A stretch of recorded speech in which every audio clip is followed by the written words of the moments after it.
your mind with more active images. Continue the meditation process uninterrupted for at least 20 minutes, twice a day for 3 months before evaluating the results. If the images slip away, but no extraneous thoughts appear, let them go and drift in the still oneness of your consciousness. If you enjoy natural places, you might start with a scene, perhaps a generic beach. Hear the waves, feel the sand, smell the salt spray, listen to the seagulls. Be there with all of your senses. Slowly simplify your image and focus on a few items at a time.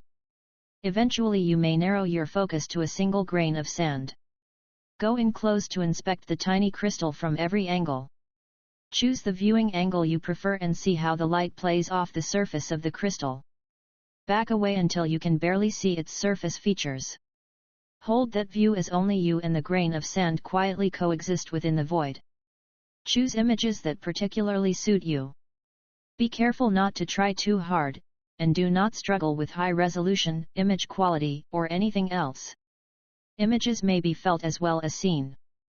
Struggling to make your meditation be how you think it should be is always counterproductive. No expectations. No struggle. No demands. The point is not to force your will on the process, but to let the process unfold naturally as it captivates your attention. Remember that what you are trying to do without trying is to not do. Read that sentence again. Don't you just love it? If it makes sense to you, you are on your way. If it sounds like idiotic gibberish, you should go back to the beginning of this aside and start over, but don't get stuck in an endless loop. Twice is enough. For the kinesthetic types, we need textures that are non-personal, interesting, and pleasant. For example, feel a rich velvet or fur coat as you mentally rub your hands slowly over it. Dig into it with your fingers, feel it rub across your arms and face. Explore the buttons or zipper, the seams, sleeves, and collar. Become tiny or create a giant coat and roll around on it, crawl into a pocket. Slowly let your sensing of the coat become simple and rhythmic. You might do the same thing with walking barefoot in squishy mud, or walking in the rain, or swimming in a pool filled with grape jelly. Start with complexity and progress to more and more simple rhythmic sensory stimulations. If thoughts creep in, gently put them aside and refill your mind with the sensations. Continue the meditation process uninterrupted for at least 20 minutes, twice a day for 3 months before evaluating the results. If the sensations slip away, but no extraneous thoughts appear, let the sensations go and drift aimlessly in the boundless depths of your consciousness. Smell and taste mantras would work similarly to the kinesthetic mantra above. Use your imagination. Do not be afraid to mix and match the senses, combine them in ways that work for you. Have no intellectual or emotional connection to your mantra. Maintain only enough complexity to keep extraneous thoughts away. Nothing should be in your mind except the sound, sight, feel, taste, or smell of the mantra. As intruding thoughts become less of a problem, simplify your mantra. When you no longer need it to maintain a state of blank thoughtless existence, let it go. Speaking of experiencing a state of thoughtless existence through meditation, let's do another ego tweak, a real blatant one this time, and have some fun. Hey ladies, why do you think most spiritual gurus are men? Think about it. Do you give up? Because men are born thoughtless and remain that way the rest of their lives. Why else? Ooh, what a low blow. Oh, easy fellows, I was only kidding, just a little double entendre word play. Come on now, what's the matter guys? Remember the rules: peace and light, no violence until after I leave. Oh well, at least the ladies thought it was funny, they get it. The point here is to learn to control your thoughts and your operative mind so that you can experience your consciousness. This is a first and necessary step. Later you can learn how to direct that consciousness once you have freed it from a noisy, frantic, ego-serving, perpetual tail chase. Do not try to direct it too soon, that will only delay your progress. Get in touch with, and follow, the source of your intuition. Do not pursue or chase after specific or general results. All results must come to you. If you go after them, it will only delay your progress. Continue to experiment and to taste the pudding periodically. Natural, easy, patient, and gentle are the hallmarks of a successful process. Result-driven, ego-driven, success-driven, frustrated, forced, fearful, and having preconceived notions and expectations are the hallmarks of a wrong-headed, flawed execution of the meditation process. Experiment to find what works best and what feels most natural to you. After you find it, stick with it for a while. If thoughts intrude, as soon as you realize that your mind is no longer exclusively working with the mantra, put them gently aside. If thoughts continue to come, increase the complexity of your mantra a little. As thoughts disappear and do not return, decrease the complexity. Never try too hard. If you ever become frustrated, you are trying too hard. This is most important. Have absolutely no expectations and no specific goals. This is also important. Do not begin to judge how well or poorly your meditation is working until you have found and implemented a productive meditation process twice daily for at least 3 to 6 months. Then taste the pudding. Do not analyze or compare, just experience. This is not an intellectual exercise, and your analyzing, justifying intellect will only get in the way. Never force the mantra. Go with it, flow with it, and let whatever happens happen. This is a gentle activity with no preconceived notions of what the outcome should be or feel like. There will be plenty of time for evaluation and pudding tasting after you gain some basic competence. There must be a time to be critical, but not now. You do not know enough to be productively critical yet. Let every meditation be an entirely new and unique experience. Do not force every meditation experience to be like a previous experience that was judged to be a good one. Continue tasting the pudding at 3-month intervals. Look for the existence of measurable results in the form of objective changes in your being. After 6 months, ask people who are close to you if they notice a change in your approach to life. Be aware of your mental state, and how that state changes as the meditation progresses. Customize your meditation to suit yourself. Your meditation should become easier, more effective, and more efficient over time. Be patient, do not rush the process. Trying to speed up or push the process will only delay your progress. Pay careful attention to the choices you make throughout your day. Examine your motivations and intent relative to those choices. By an act of your will, modify your intents to be more giving, caring, loving, and to be less self-serving. Shift the focus from you, from what you want, need, and desire, to what you can give to, and do for, others. In the same manner, change where and how you invest the energy that follows your intent in your relationships and interactions with other people.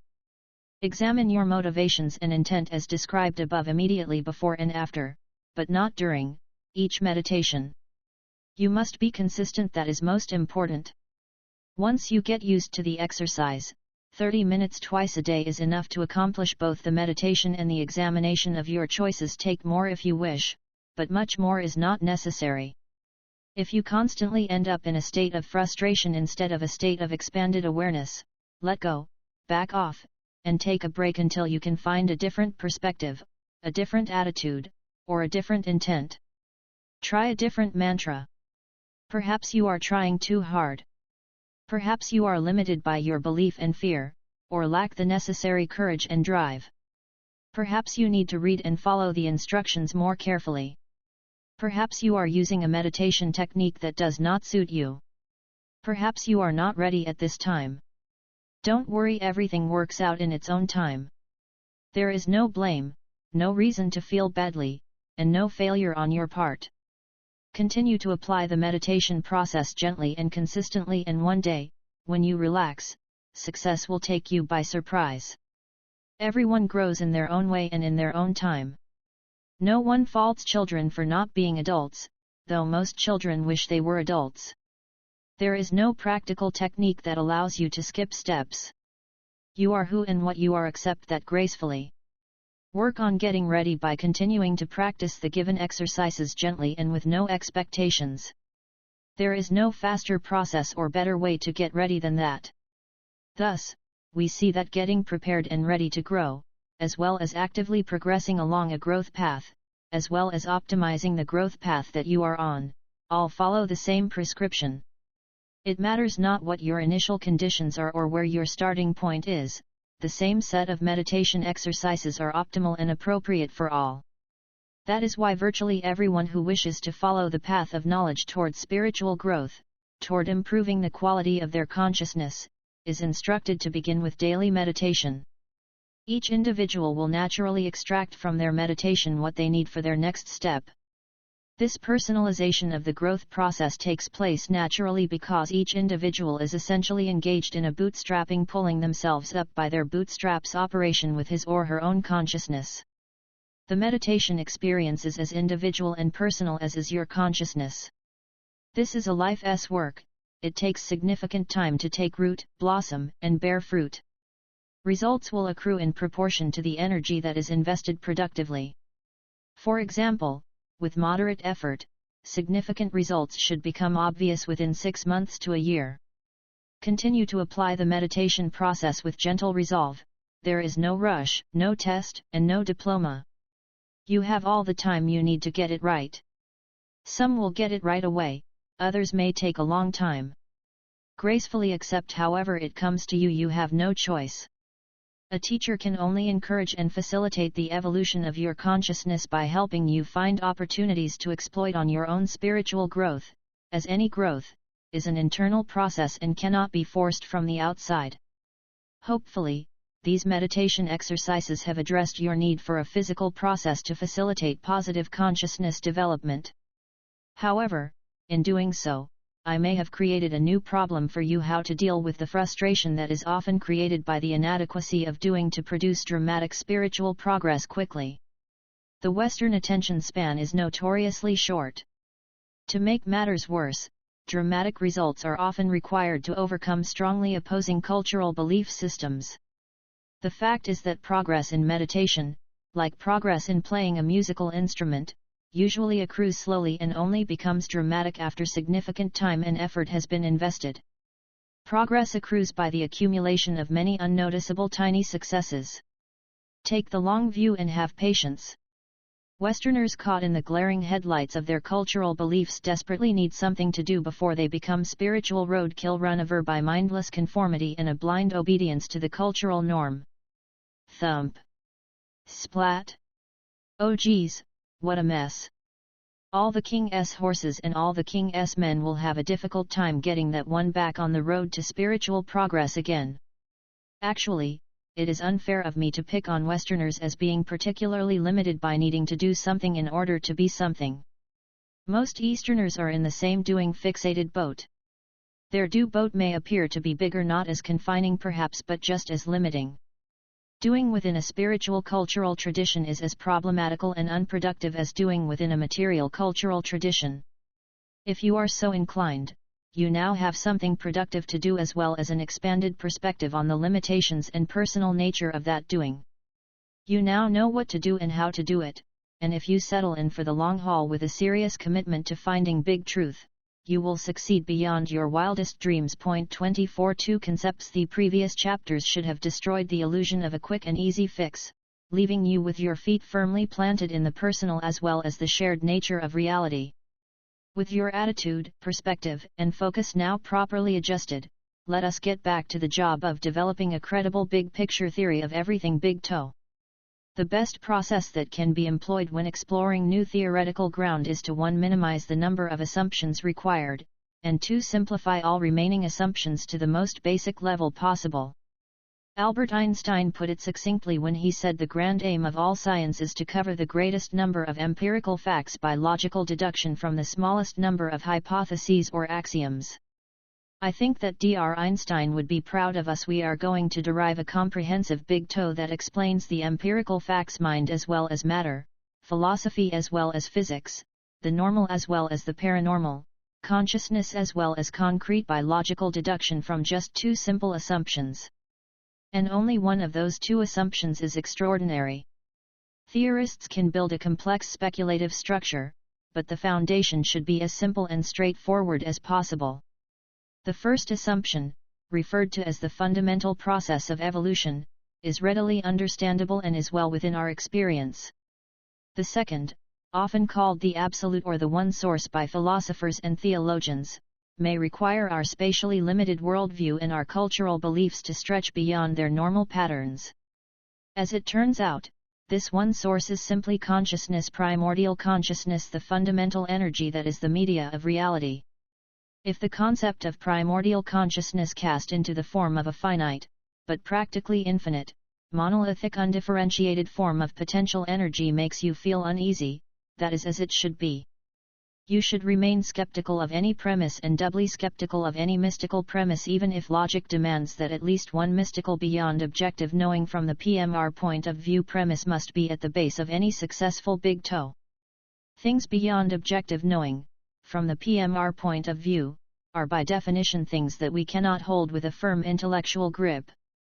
If this concept fell within your objective experience, if you could be intellectually and rationally comfortable with it, it would no longer qualify as the mystical or metaphysical foundation upon which we could build a big toe capable of logically accounting for our beginnings, for mind as well as matter, for the paranormal as well as the normal. The fundamental process of evolution along with primordial consciousness as a fundamental source of structurable energy are the two basic assumptions on which my big toe is based. Everything that follows will be logically derived and explained from these two fundamental assumptions.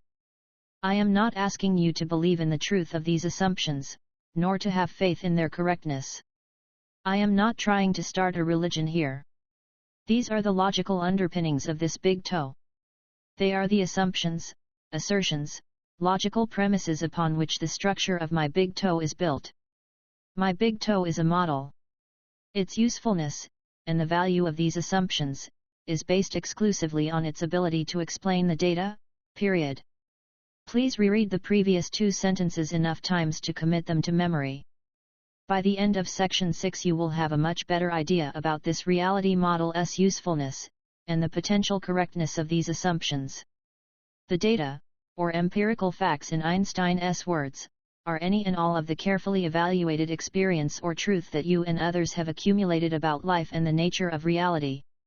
These data come in two types: personal data that are unique to your subjective experience and shared data that represent the objective physical experience of PMR, the realm of PMR science. If your personal data have been objectively evaluated and are unwarped by ego, attachment, belief, and fear, they can be used to either corroborate or invalidate this model. For these types of data you are the sole judge, the only possible judge. Because of the personal nature of subjective experience, you can only be the judge for yourself. Shared data are also important. Physical reality and PMR science must be an integral part of any big toe. We, after all, are at this moment interacting in what appears quite convincingly as a physical reality.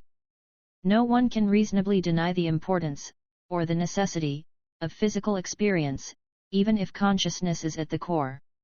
Physical reality and its science must be a necessary, rational, and derivable part of the big picture. Furthermore, it is the interactions that take place in PMR as defined by our physical experience that enables one to test and measure the objective results of an increased quality, decreased entropy of consciousness. This is where the metaphysical rubber first meets the road. What I am offering in this chapter is not what I believe to be true. This is not about what I believe about reality. This is about a model of reality based upon my experience and research. If the difference between the two is not crystal clear, I have not communicated as clearly as I need to. Some may believe there can never be a significant difference between the two, that belief and subjective knowledge are the same. Not so. Results, objectively measurable results, can differentiate between the two. If there are no objective measurable results, there can be no solid or scientific conclusions. My big toe represents a serious attempt to describe and model the larger reality in which you exist as a digital consciousness. If what you have read thus far seems to be far removed from hard science, be patient. The merger of physics and metaphysics, which is a logical requirement of any correct big toe, requires substantial background development.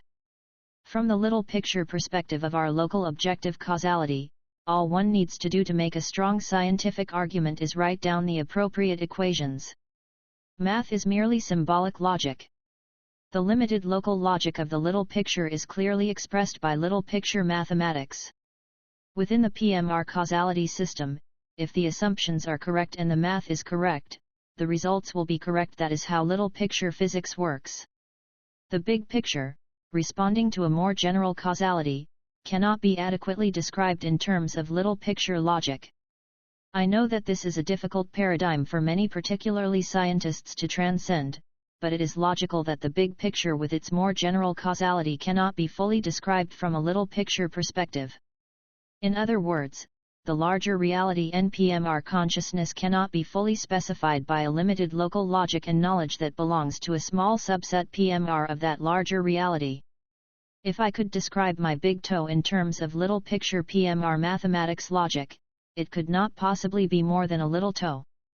That is one of the invisible walls that Einstein ran into with his failed unified field theory. He tried to describe the big picture exclusively in terms of little picture logic.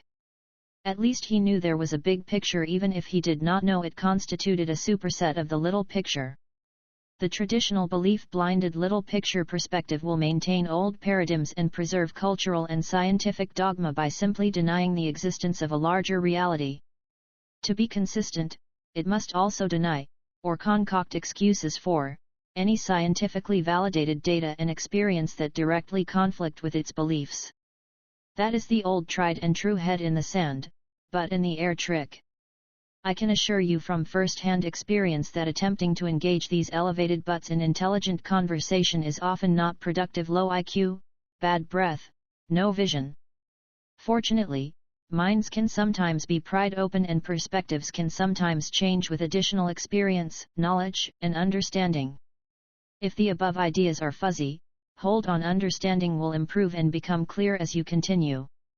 This model, as any model, is constructed mostly of knowledge and experience with a little conjecture or theorizing to integrate the various discrete data together into a coherent and consistent whole. I approach this model with open-minded skepticism, as you should.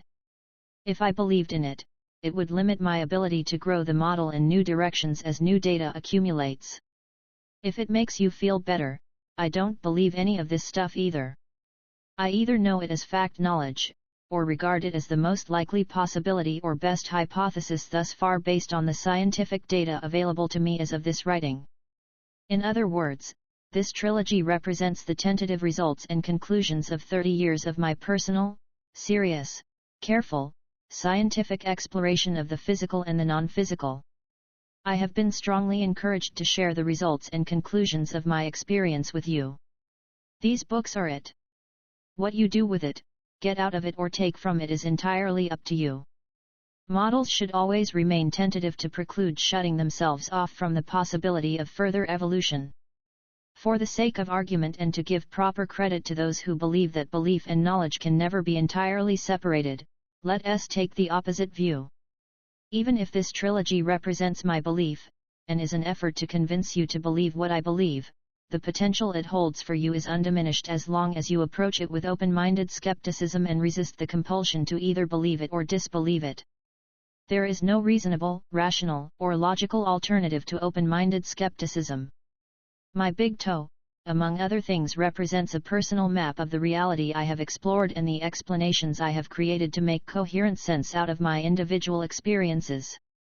Because of the personal nature of experience, your experiences will be somewhat different from mine.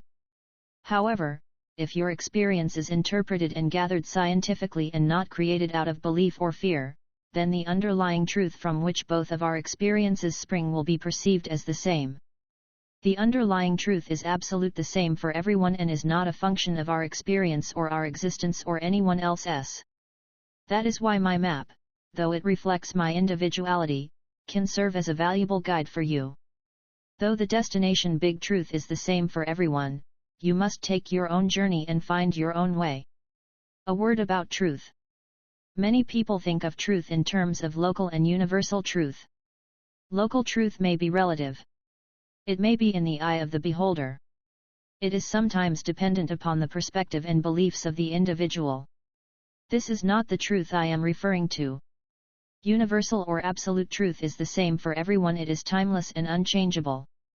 The paths to absolute truth, big truth, and the individuals who walk those paths can be so different that the description of the same absolute truth may appear to be very different, particularly to those of less understanding. Individual interpretations are, as they should be, a reflection of that big truth within the mind and experience of that individual. A group of similar by depth of understanding but different by path, culture, and personality, truly wise and knowledgeable individuals would view the differences in each other's descriptions of the same absolute truth as insignificant and trivial. Unfortunately, in their absence, their less knowledgeable followers may actually kill each other over the apparent differences as they vie for relative power and superior correctness within their own and competing organizations. The actual differences between descriptions of the same absolute truth are, after differing language, cultural, and religious modes of expression are removed, much smaller than you would likely imagine. This is because all spiritual paths converge on the same absolute truths by means of reducing ego and fear, which are the primary generators of confusion and divisiveness. Models can be a practical representation of an underlying truth or process.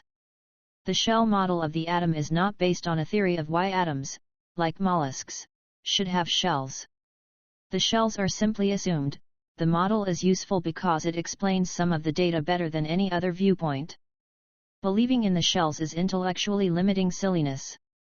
What are atomic shells made of and where do they come from are not reasonable questions. Atomic shells are only conceptual tools. They are a metaphorical structure describing modeling an underlying reality.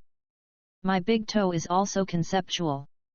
We know that from our limited 3D perspective and local objective causality, a big toe that reaches beyond PMR absolutely must have at least one mystical leg to stand on. That mystical leg must be beyond the reach of our objective PMR-based logic. As you recall, that same logical requirement was placed upon the understanding our local reality's beginnings. See Chapter 18 of this book. Causality and rationality require that we enter the metaphysical or mystical realm from the PMR point of view whenever we go beyond PMR. The existence of an apparently infinite absolute something seems both mystical and vague from our PMR perspective. Nevertheless, that is not a weakness of this model. Quite the contrary, it is a requirement. A big toe that contains no mystical from PMR view assumptions must necessarily be incorrect or incomplete and can logically never amount to more than a little toe focused solely upon PMR. A little toe restricted to PMR objective causality can never, even theoretically, grow up to be a big toe because it has, by definition, shut itself off from the solution space required to span the data. As we have shown, little toes can have nothing logical to say about our beginnings or our relationship to the circumstances of those beginnings. We shall see that we are inextricably bound up with, and an extension of, our beginnings. A higher level objective causality, of which PMRS objective causality and physics is a constrained subset, demands that we be solidly connected to what came before us. As a very young child is connected to, dependent upon, and extrapolated from its parents, we are connected to, dependent upon, and extrapolated from our beginnings. The inclusion of an assumption that is beyond the objective causal logic of PMR is an essential and necessary ingredient of a successful big toe. With believers of all sorts dismissing every datum that conflicts with their dogma, self-limiting, self-inflicted belief-based blindness becomes a common social disease.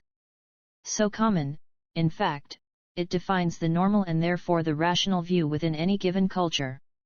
The point is, one should not necessarily expect the normal or traditionally rational view to shed light on new paradigms. When it comes to evaluating new scientific paradigms, one must look forward for answers and only glance backward long enough to make sure the new properly contains the old as a special case. The only issues are whether or not this apparently infinite absolute something that I have chosen as my one mystical from the PMR point of view only assumption produces the desired results, and whether or not it is the simplest, most basic, and fundamental place to begin our beginning. We will more precisely develop its characteristics and properties as we proceed. The most important question is, can these two assumptions, the existence of consciousness and the process of evolution, deliver the goods? Can they provide a logical foundation broad enough and solid enough to support a comprehensive model of reality? Can a comprehensive, honest, and straightforward big toe, reflecting the elegant simplicity of our reality, be built upon them? Is the model based upon these assumptions both general and accurate? Does it make sense and fit all the data? Is it useful, practical, and predictive? Does it produce objective measurable results? These are the proper criteria for judging the correctness and usefulness of the two given assumptions. As these two concepts are more fully developed throughout the next 3 sections, you will understand them and their implications more clearly and precisely. After you have completed section 6, you will be in a much better position to judge the efficacy and value of the My Big Toe reality model. This model, as all models, is results-oriented. An important question is how well does it fit the present knowledge base, including physics, all science? An equally important question is how well does it fit your personal data and the personal data of others? Consciousness has both public and personal components, consequently, both questions must be answered fully. However, though you may not see it this way now, you will probably come to the conclusion that it is the personal side that contains the most value and significance to you as an individual, even if you are a scientist. Make out of it, interpret it, and get from it, use it whatever you can. The My Big Toe reality model will help you understand your life, your purpose, all of the reality you experience, how that reality works, and how you might interact most profitably with it. Each reader brings to the table his or her personal data, their carefully evaluated experience. Most people will approach this model from one of 4 initial conditions. 1. They have no data to either support or contradict the model. 2. Their data supports the model. 3. Their data contradicts the model. And 4. Their data supports and contradicts the model. Let me address each initial condition separately. 1. If you do not have scientific or trustworthy personal or public data with which to assess the model, you should nevertheless find its exploration a thought-provoking journey through a hypothetical landscape of very unusual yet coherent and reasonable conjecture. With no trustworthy data of your own, everything necessarily appears to be conjecture. However, this big toe offers a set of potentially useful maps that may help guide you toward the further evolution of your being and a better understanding of the world around you. Perhaps an intellectual or logical appreciation of the model will help you effectively evaluate and understand future data that you will no doubt discover now that your mind is open to the possibilities.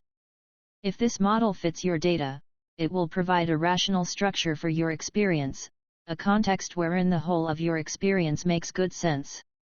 You can either enhance your pre-existing big toe, or grow a new big toe. Either choice may potentially redirect and refocus your path of growth, development, and evolution. If your data clearly and directly conflict with this model, you should continue on in order to understand your own conceptual model more clearly, and so you will be better able to protect yourself from the confusion of some of the delusional fools you must share this planet with. If you find that some of your data support the model, yet some of your data contradict the model, you are most likely going to be confused. In this case, you need to pay close attention to understanding the limitations of your beliefs, re-evaluate the data in conflict, make plans to collect additional data, and above all, stick to your guns until you have developed clear evidence and experience to the contrary. No one else's data or experience can be profitably substituted for yours. The following advice is to all readers, irrespective of what their initial conditions are. 1. Always keep your mind wide open and remain skeptical, 2 traits common to all great scientists and explorers. 2. Do not leap to conclusions that are familiar, convenient, or easy because of belief or faith. Instead, rely only on your personal experience data. 3. While contemplating your big toe, develop some ideas about what additional data you might need to collect and how you might go about collecting them. 4. Begin a program to collect the data you need to develop the knowledge and understanding you want to have. You can always change your mind no matter which of the above 4 initial conditions you start with. Whether the My Big Toe trilogy appears to you as belief, knowledge, conjecture, or fact, or however you perceive the relative proportions of each, is entirely and only a function of your perspective, your belief, your knowledge, your experience. If you are normal, you strongly believe consciously or subconsciously that your perspective and judgment is nearly flawless. Take care not to limit yourself. Maintaining an attitude of open-minded skepticism will maximize the probability that you will not inadvertently or purposefully cut yourself off from the solution set that contains the truth. Now that you have been properly initialized and calibrated, let us get back to work. Let us start with the most difficult concept first, the one that appears mystical from the PMR point of view. This concept assumes the existence of an apparently not necessarily actually infinite absolute something, a oneness that is uniform, plain, and without differentiation. This apparently infinite source of our larger reality has no discernible boundaries, edges, or limits, as a perfectly calm ocean would appear to you if you were floating in the middle of it. This undifferentiated something would seem to be, and has often been called all that is, the one, the void, the primordial big dude, and other similar philosophical descriptions. It represents the fundamental core of existence. It is a familiar concept to various religious and spiritual conceptualizations. An absolute no thing, pervasive, yet exists beyond our space and time. It is simultaneously everything in potential and nothing, no thing, no differentiation or boundaries. Unfortunately, this is how we 3D creatures must express this concept. It is not an especially satisfying concept in light of our need to seem objective. It sounds mystical, like curved space-time sounds mystical to those uninitiated in the mathematical basis of the general theory of relativity. From the larger perspective of a wider beyond PMR experience, it is as real as moon rocks. Mystical in this context means beyond our personal and collective ability to make an explanation within the context of PMR. Thus, to explain something such as reality that is a superset of PMR, one must not be afraid to explore the metaphysical, nor to offer serious scientific consideration to the seemingly mystical. That is the only doorway to a larger perspective, to peeking over the cultural scientific causality blindfold. If exploring the conceptual mountains and swamps of metaphysical and mystical thought is at this point still discomfortingly unfamiliar or believed to be unproductive or just plain dumb, continue reading. Later in Section 3 Chapters 13 and 14 of Book 2 and Section 5 Chapter 2, Book 3 we will discuss a few issues of science and philosophy that may enlarge your perspective to the point that you feel more intellectually comfortable with being part of a bigger picture. Unfortunately, there are many who reflexively shake their heads and roll their eyes upon hearing the words mysticism and metaphysics. Those individuals should reconsider the limitations of their basic assumptions and beliefs. Each of us needs to continually make an effort to maintain an open mind, suspend our limiting beliefs, and raise our intellectual courage to the point that we can honestly explore new and uncertain territory.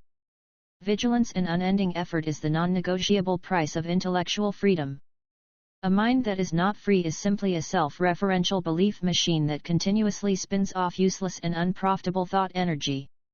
Belief and fear are the only ties that can bind a mind, while unconditional love and open-minded skepticism set it free. A body may be enslaved by others, while a mind can only be enslaved by itself. Open yourself to the possibilities and remain skeptical. Even if this journey takes you right back to the point at which you started, your time will have been well spent. Big picture thinking will have taken place, concepts defined, possibilities raised, new perspectives viewed, old conclusions re-evaluated, and goofy ideas debunked. Like flatlanders, you must step through your mind, with a careful scientific evaluation of your subjective experience to understand what is beyond PMR. This simultaneously ancient and modern metaphysical concept of the infinite absolute unbounded oneness is a very useful idea, even if it is disconcertingly fuzzy. It is naturally impossible to get a firm intellectual grip on this idea because our PMR perspective is necessarily limited. It is a big concept, one that appears to fly in the face of two of our most sacred cultural dogmas, causality and objectivity. There is no point in struggling. Even if you were brilliant, actually, I am sure you are. It is all the others I am referring to. It would still be a fuzzy concept. Do not despair. It is our nature as 3D beings in space-time to be removed from an objective sense of infinite absolute oneness. I did not say that this absolute oneness exists everywhere. Space in this concept doesn't exist yet. Location, even relative location, is not yet defined everywhere, in this context, has no meaning. I also did not say that this primordial consciousness was all-knowing, omniscient, self-aware, or even vaguely intelligent. It is not. At this point, this rudimentary form of consciousness is not capable of forming or holding a single coherent thought. Imagine an immense unstructured, but structurable form of digital potential, the potential to be more profitably organized energy. You will soon discover that this seemingly infinite absolute unbounded oneness AUO is not infinite. Nor is it absolute, unbounded, or a oneness, but only appears to be an infinite absolute unbounded oneness from a limited point of view within PMR. Although the name absolute unbounded oneness is a descriptive misnomer, I use it because many readers will find the concept to be comfortably familiar. It would appear to be a better communications strategy to begin with a familiar concept and expand the basis upon which it rests, rather than the alternative, begin with an unfamiliar concept and then attempt to explain it in more common terms. The third logical possibility, to begin with an unfamiliar concept and explain it in terms of other even more unfamiliar concepts, is reserved for sophisticated university professors, physicians, and other specialists who are trying to set themselves apart, emphasize their superior knowledge, and mightily impress lesser beings such as you and me. This trilogy is not sophisticated. You have probably noticed that by now. The only big word I know is bifurcate, to split in two, and I have used that one already in chapter 17 of this book. So, I'm done. That's as impressive as I get. Sorry, Mom. Because we are using humor to delineate a few common communication styles, I would be remiss if I did not also mention lawyers and politicians who explain simple and familiar ideas in the most complex and convoluted terms possible in order to create the illusion that they have special knowledge that is critically important. The point is, there are many communication strategies, each designed to meet specific personal needs and purposes, and that these strategies determine not only what you say and how you say it, but also what you hear and understand. Your purpose and needs dictate your communication strategy, whether you are transmitting or receiving. Think about that. Does your personal communication strategy open you up, or close you down with regard to receiving and understanding a concept like AUO? It always takes at least two to communicate, each through selective send and receive filters of their own making. Receivers, listeners, watchers, or readers appear to be in a solely passive role, but that is not so. They, knowingly or not, actively put a spin on every datum that they receive in order to make the interpretation of that experienced datum fit satisfactorily within their current worldview. No doubt about it, the internal spin doctor is there to make you feel confident and secure in your knowledge and beliefs about how the world and the people in it work. This subject will be taken up again from an entirely different perspective in a discussion of ego in Chapter 8, Book 2. I encourage you to make an effort to become aware of the particular implementation of interpretive listening that necessarily colors and filters your end of any attempted communication. I will eventually paint a detailed high-resolution big picture for your consideration, but if your beliefs distort it or filter it out, your awareness will never get the opportunity to evaluate its general significance or assess its personal value. You will have to rely on open-minded skepticism to deal with transmission spin that you suspect might be placed on the signal you receive. The word infinite, used as a practical descriptor of this absolute oneness, does not refer to size and space. It refers to something we 3D humans don't experience directly. Perhaps the concept of an apparently infinite potential merged with the concept of a totally blank mind will get you as close as you are going to get. Neither space nor time has been invented yet. I will get to those clever and necessary inventions later, but first this seemingly boundless something must evolve.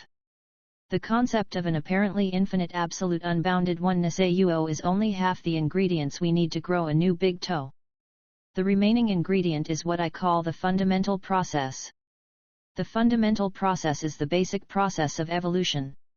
It is the repetitive pattern of trial and error, of spontaneous change and choice, of random events and encouraged behavior that enables evolution to result in progress.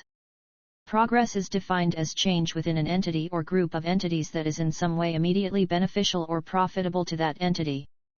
Profitable change leaves the entity or its group, or both, in a comparatively better, stronger, more functional, capable, and successful position relative to its internal and external environments. An entity is a well-defined, self-contained bounded interactive system. It can be an atom, molecule, rock, technology, computer, worm, monkey, human, organization, city, nation, planet, or an aware individual non-physical consciousness. The interaction of an entity with its internal and external environments is constrained by what those environments will support, encourage, or discourage. Thus, constraints that reflect the demands of the internal and external environments define the criteria for profitability and are the source of evolutionary pressure that pushes every evolving entity forward. When I describe evolution as an imperative, as a force that moves an entity along its evolutionary path, as a pressure, or a driver of change, remember that I am talking about a self-initiating natural process that represents how a self-modifying system or entity interacts with its internal and external environments. We will go over these concepts again in more detail. The fundamental process, as it is applied to a complex entity, moves that entity toward those internal and external states of being that are the most immediately profitable. This motion is the result of external and internal pressures. Changes evolutionary motion that result from external pressures can be viewed as the cumulative results of the dynamic interactions between an individual entity and everything else, which in aggregate constitutes its external outside environment. Evolutionary motion that results from internal pressures can be viewed as the cumulative results of the choices that an individual entity makes relative to all available internal configurations and potential states of being. People genetically engineering better people would be one example of evolutionary motion produced by internal pressures. Fear, ego, love, purpose, stress, pleasure, growth, contentment, ambition, self-improvement, satisfaction, confidence, self-esteem, and social interaction are a few of the internal constraints creating evolutionary pressure.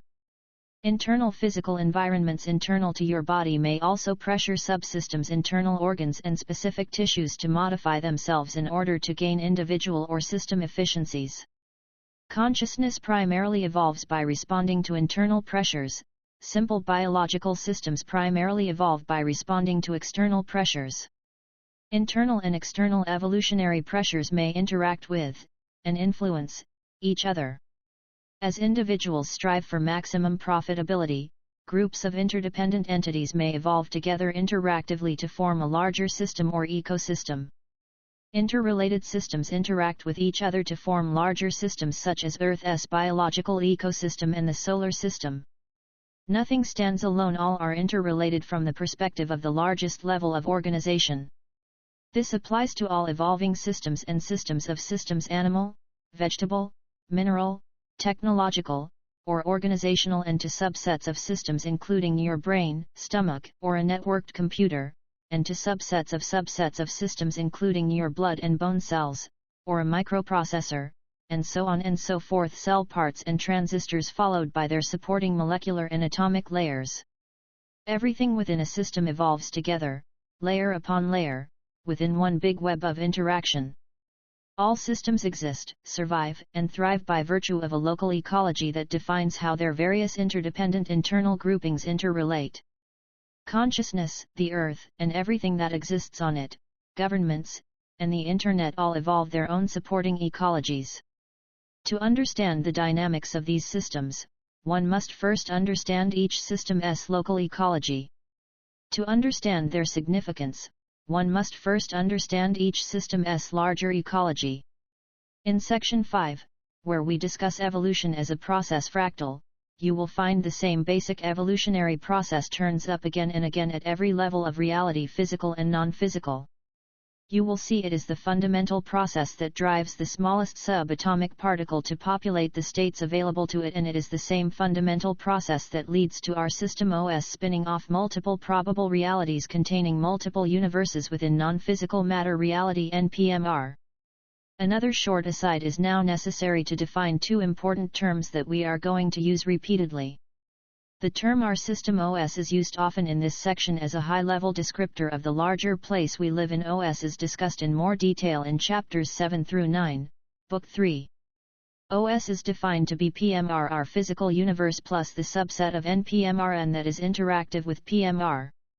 Here, the notation NPMRN simply represents a specific subset of NPMR.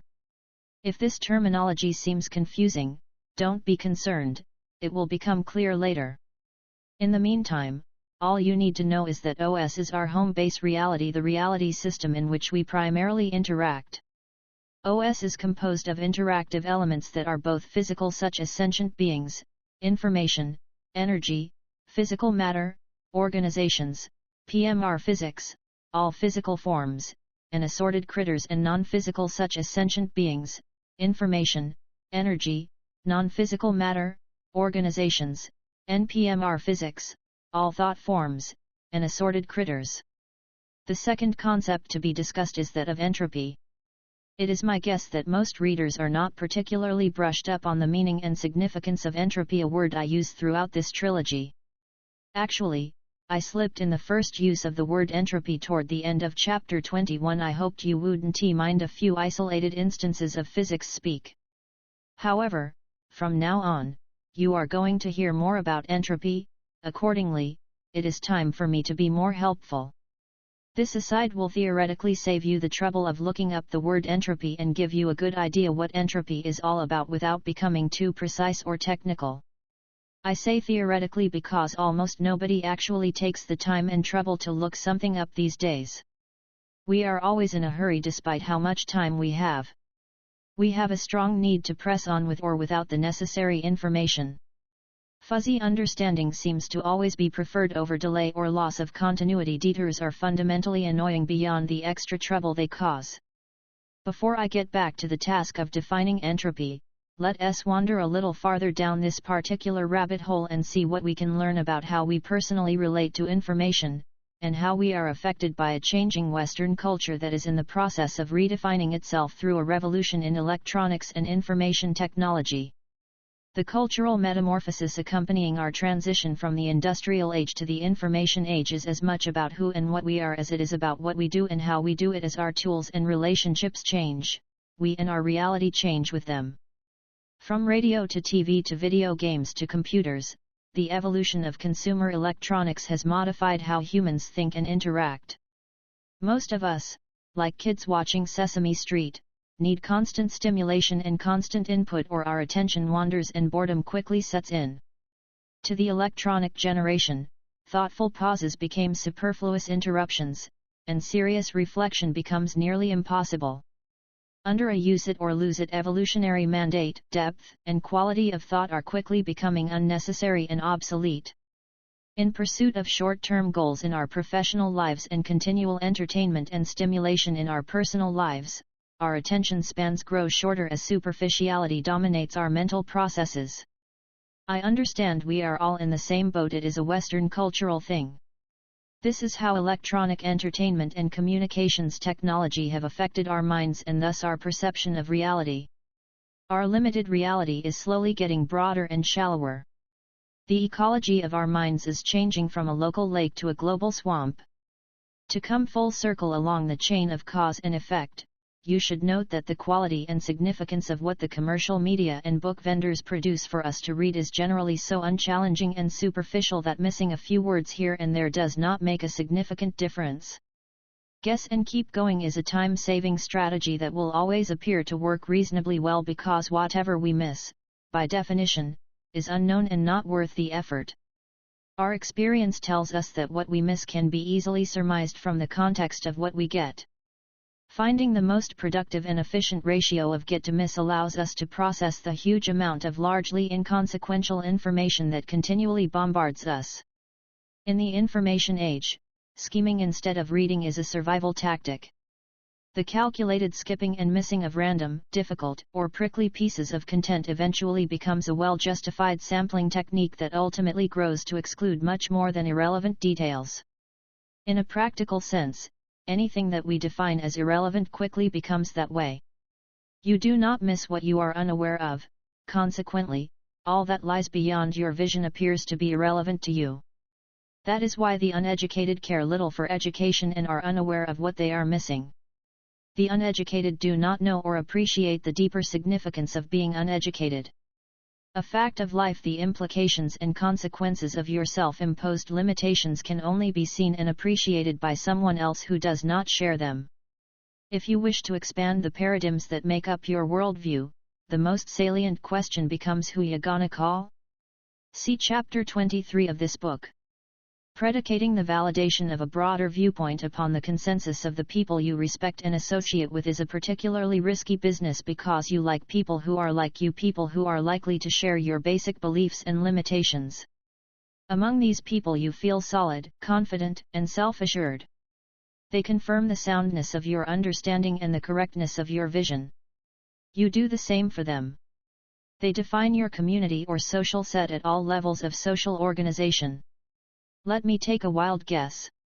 As I look into my crystal ball, I see that you and your best friends are aware of almost everything that is truly important for you to know.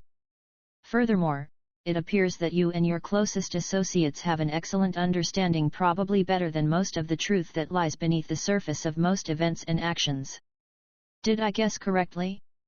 You are not alone.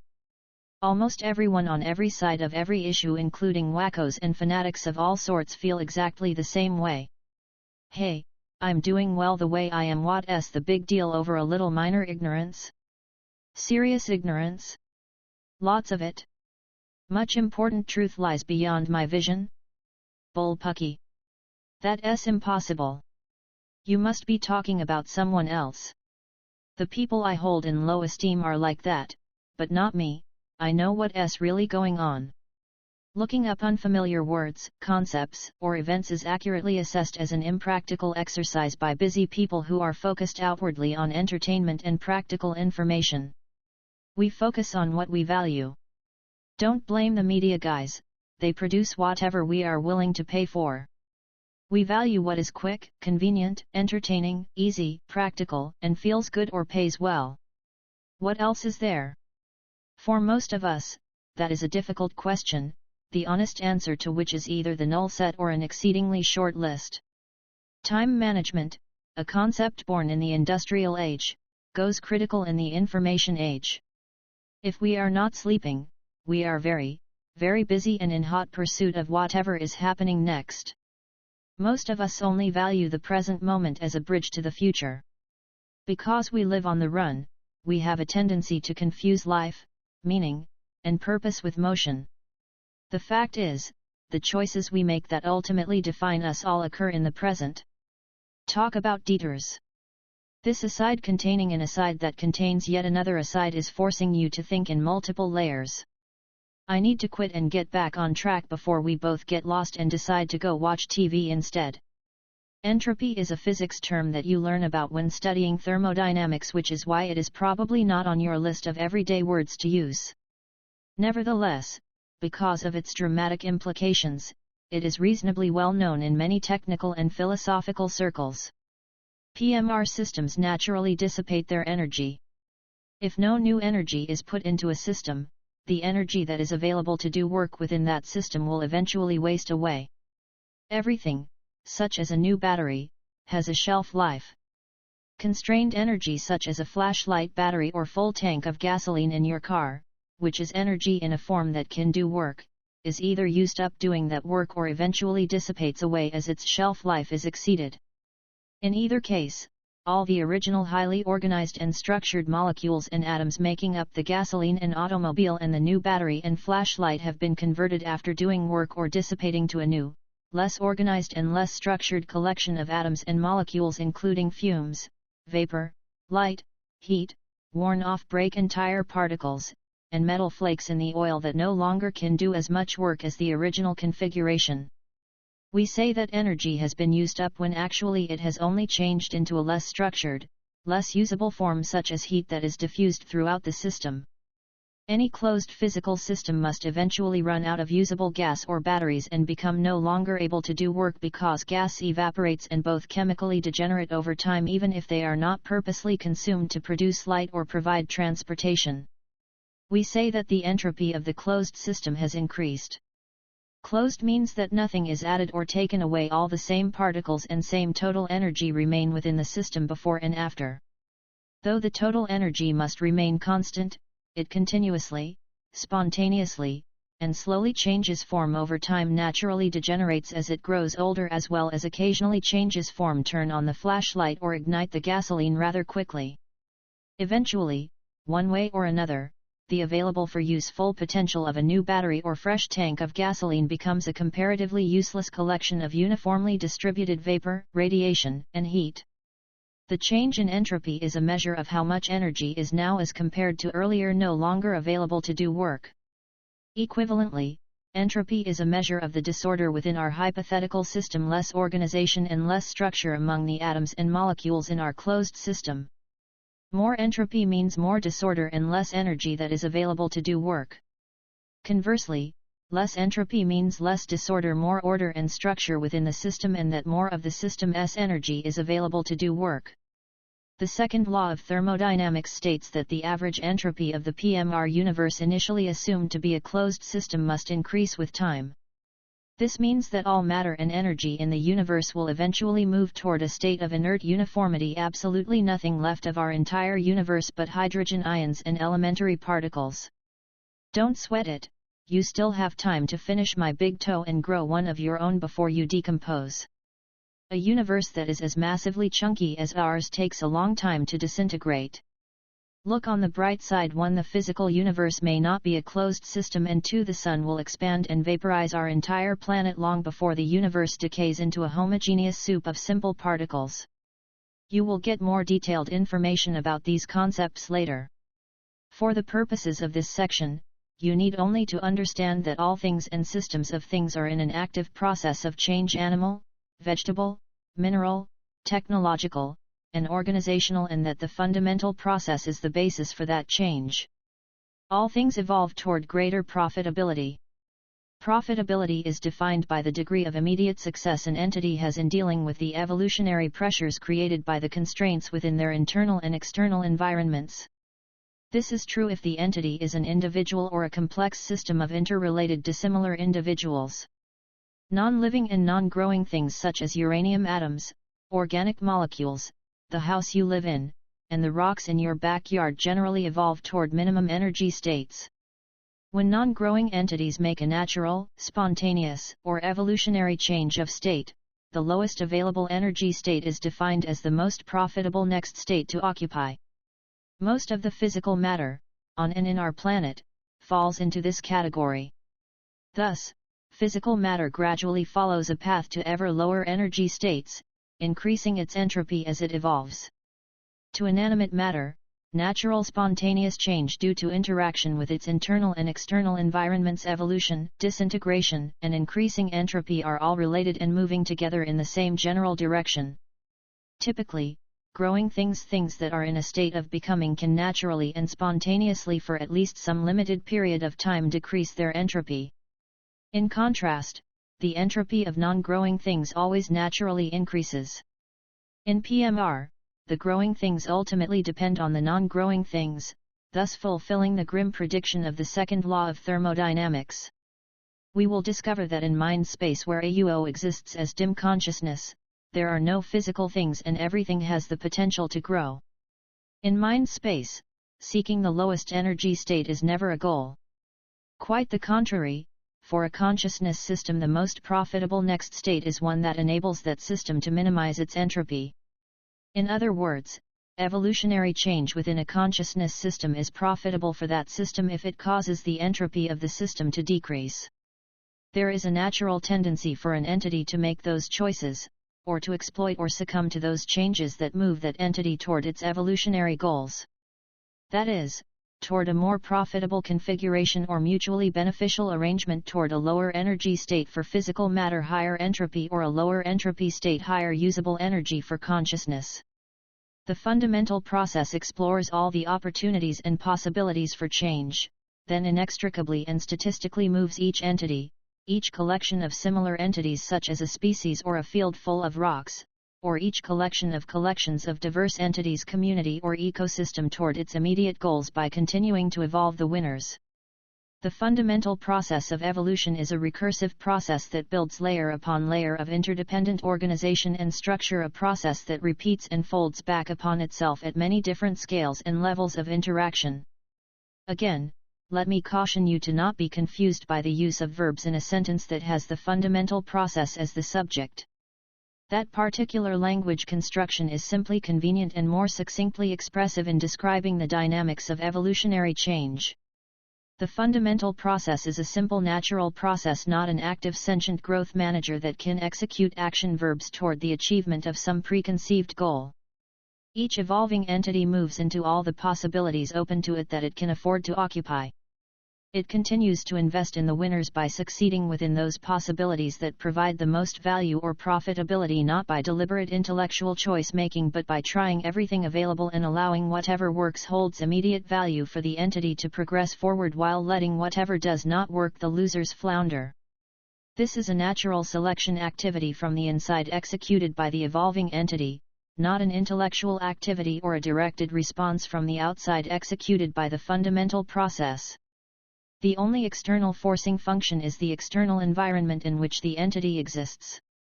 From now on, when you read that the fundamental process does this or that, or makes this or that happen, or I use any action verb to describe an evolutionary effect, you will know what I mean, right? This same fundamental process, when it is applied to Earth-based biological systems, produces the evolution you learned about in school. The fundamental process applied to consciousness produces different results, because consciousness and its environments are different, but it is the exact same idea, the exact same process raised to a more general understanding. For that matter, the fundamental process also drives change in organizations and technologies. All sorts of technologies have evolved, from the complex nest building of many insects, birds, and mammals to the transportation, medical, agricultural, communication, networking, and computer technology developed by humans during the preceding century. The evolution of technology follows a similar fundamental process. It expands into the available state's needs, uses, applications, progressing the winners and dropping the losers. The evolutionary pressure, defined by the criteria for profitability, flows from the constraints of usefulness, feasibility, marketing, economics, and business. Here, profitability can be literal as well as figurative. Technological evolution: the evolution of a technical entity is like the evolution of any entity. As technology evolves, it produces an increased richness and complexity of potential future states that creates more evolutionary opportunities for new or improved technologies. As evolution progresses, the pace of change accelerates. Technological evolutionary pressure comes from the external economic environments of raw materials, marketing, supply, distribution, demand, and price, as well as the internal environments of feasibility, design, engineering, parts availability, manufacturing, quality, pricing, and finance. Mutations and new technical entities may seem to spring into being quickly and discontinuously, yet all are built upon the knowledge base or genetic pool of earlier technical entities. The fundamental process works basically the same way with all types of entities: physical, non-physical, human, insects, bacteria, molecules, rivers, mountains, rocks, organizations, nations, consciousness, automobiles, or computers. The differences in evolutionary patterns among animals, organizations, consciousness, and technology are not due to differences in the evolutionary process, but rather to the variety of entities and to the variety of environments and constraints that define the criteria for their profitability. It is the fundamental process that encourages life and other types of evolvable systems or entities, including technological, organizational, social, and so on, to flow into any niche or configuration that can profitably sustain them. For consciousness, living things, organizations, and technology, dynamic repetitive implementation of the fundamental process of evolution represents the natural statistical inclination of an entity, organism, species, or a complex interconnected population of entities to grow into and become whatever is most profitable from each organism's point of view. Simpler entities sometimes band together cooperatively to form more complex entities and systems that are more powerful and thus more profitable for all participants. Groups of entities may develop mutually beneficial relationships and dependencies because they share an interactive synergetic environment. Eventually, after much integration, the view of the whole becomes more significant than the view of each part. They become one complex thing, a system that evolves as its parts evolve. Next comes systems of systems, and so on as complexity, specialization, and higher orders of organization decreasing entropy become profitable. Consciousness, alligators, governments, planet Earth, and the Internet all evolve the same way. Exactly what constitutes living and conscious and how such systems are uniquely defined will be defined later in this section. In short, the fundamental process explores every available opportunity and every possibility on all levels, and invests more heavily in whatever actually returns the best overall profits. In carbon-based biology, the assessment of profit has traditionally been based upon the constraints of survival and reproduction. The Earth's biology represents one special case of the application of a much more general evolutionary process. For instance, for non-living and non-growing entities, what is most profitable is usually the lowest available energy state, the easiest and cheapest state to achieve. The sequence of these lowest available energy state choices made by an inanimate entity defines the path of least resistance, which that entity naturally follows if it is not impacted by external energy forcing it to do otherwise. That is why atoms decay, your house continually needs maintenance, and rocks roll downhill. Even the most basic forms of PMR activity follow the evolutionary pattern of choice and profitability. Thus a radioactive atom decays and the shelf life of a battery deteriorates according to the fundamental process. On the other hand, an atom is pumped up to a higher energy state, sand is turned into sandstone, and mountains are thrust up along fault lines because of the input and absorption of external energy. Even in these circumstances, the entity plus the absorbed and retained energy will arrange themselves into the most profitable minimum energy configuration. The big picture fundamental process of evolution or fundamental process, for short, is as follows. An entity starts from any point level of existence or being, spreads out its potentiality into explores all the available possibilities open to its existence, eventually populating only the states that are immediately profitable while letting the others go. It then iteratively progresses the successful states to their logical conclusions by probing new opportunities and limitations. As long as there are profitable opportunities, the process continues to iterate and the entity continues to evolve. Additionally, intermediate states can generate branch to, or be the potential seeds for new states. States that no longer hold potential for do not support profitable growth may persist or be recombined with others with which they are redundant. Potential is generally maintained in the event that new initial conditions appear. We will now apply the fundamental process to our assumption of an absolute unbounded oneness AUO.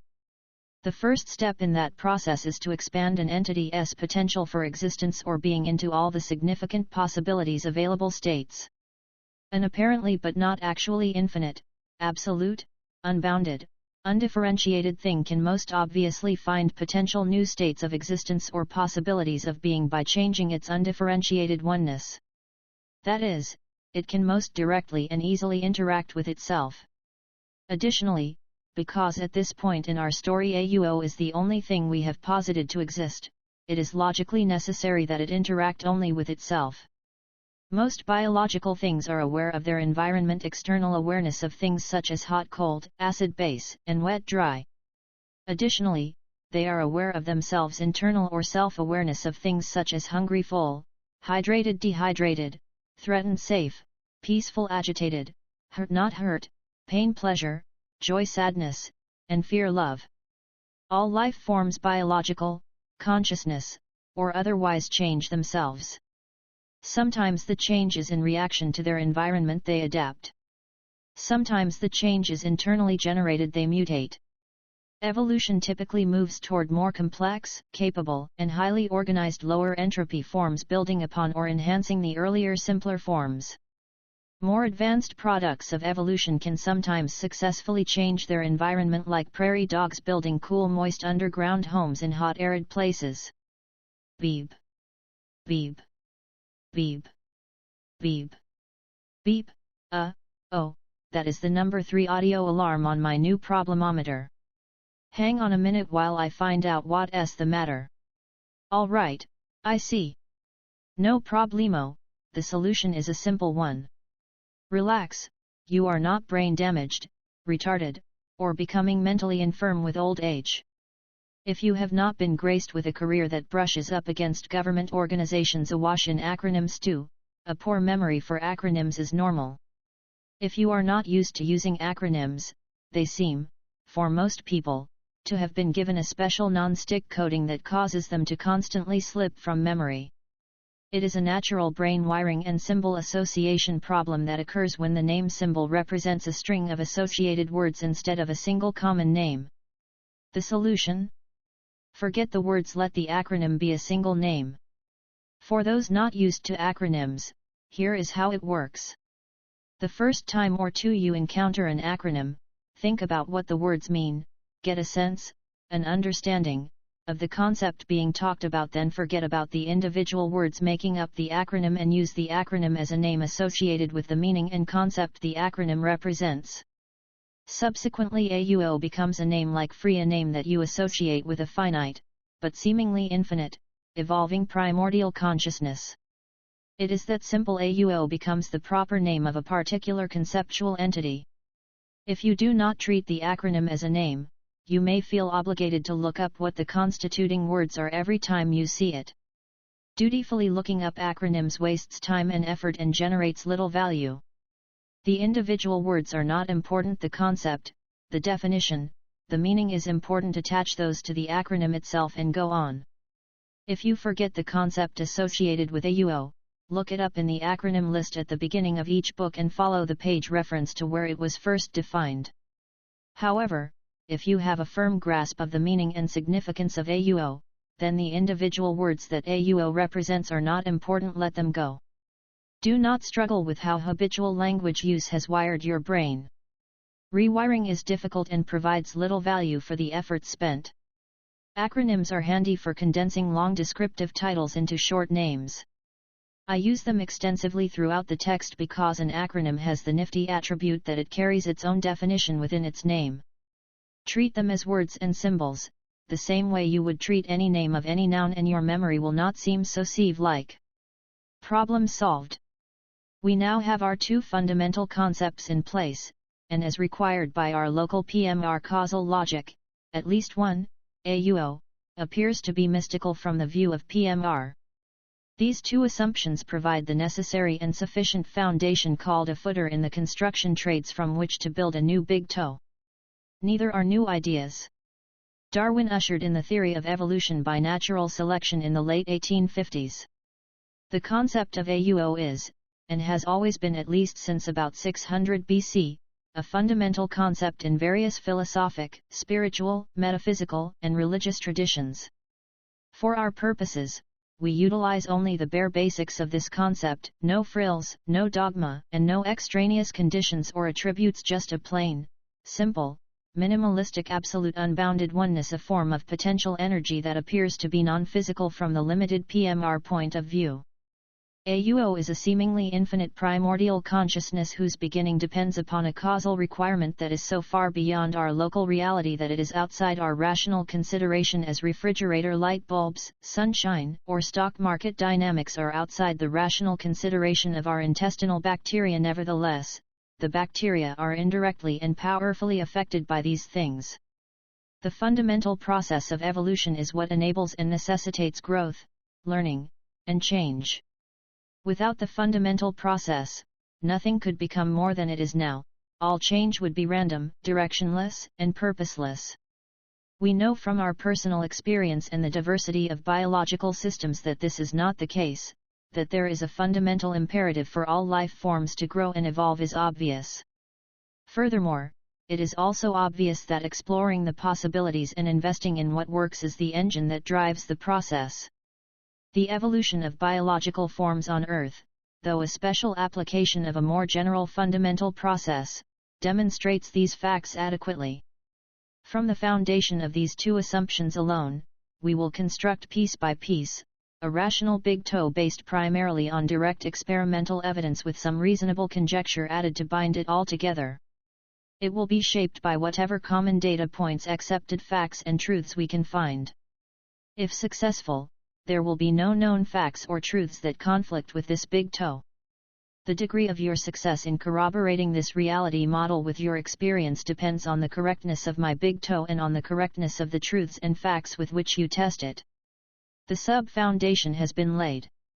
Next we need to develop the basic logical results and consequences of our two basic assumptions. In the process we will improve and refine our understanding of each assumption.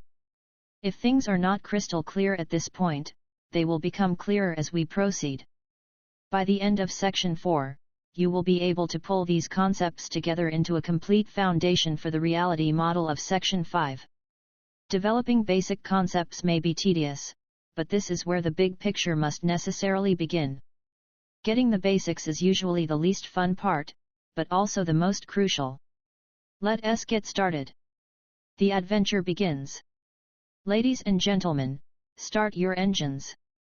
25. The evolution of AUO awareness. The awareness of a single cell, an amoeba, a worm, a bumblebee, a chimpanzee, or a human being are all fundamentally based upon the same process. Awareness differs mainly by degree. Somewhere along the path from simple single-process action-reaction or stimulus-response to a more complex multi-process interaction-reaction, the capacity to remember store information evolved. It is this ability to store or retain information that enables learning. Even the simplest of biological life forms have the capacity to learn by retaining or storing information in their physical structures, DNA for example. This learned information can be transferred to future generations through reproduction. Learning through the evolutionary process of exploring the possibilities and retaining the results of lessons learned in your DNA or in the Library of Congress so that they can be passed on to future generations is a natural self-reinforcing process. Deoxyribonucleic acid DNA, a nucleic acid that carries the genetic information in the cell and is capable of self-replication and synthesis of ribonucleic acid, or other forms of biomemory, are not as difficult to influence or modify as most scientists think. It is commonly thought that it takes thousands of years for evolution to modify biology substantially, that many millennia must pass before complex biological systems like people or polar bears evolve new ways of being, new instincts, new firmware. Quite the contrary, biological systems do not necessarily go through a long drawn-out and difficult random mutation and selection process to modify biomemory. In a relatively short time, significant change can be established or disestablished that will be passed from generation to generation if those latter generations reinforce the change because they also find it profitable. Memory, capable of inputting and retrieving data quickly enough to support cognition, is a primary enabler of both species learning and dim awareness.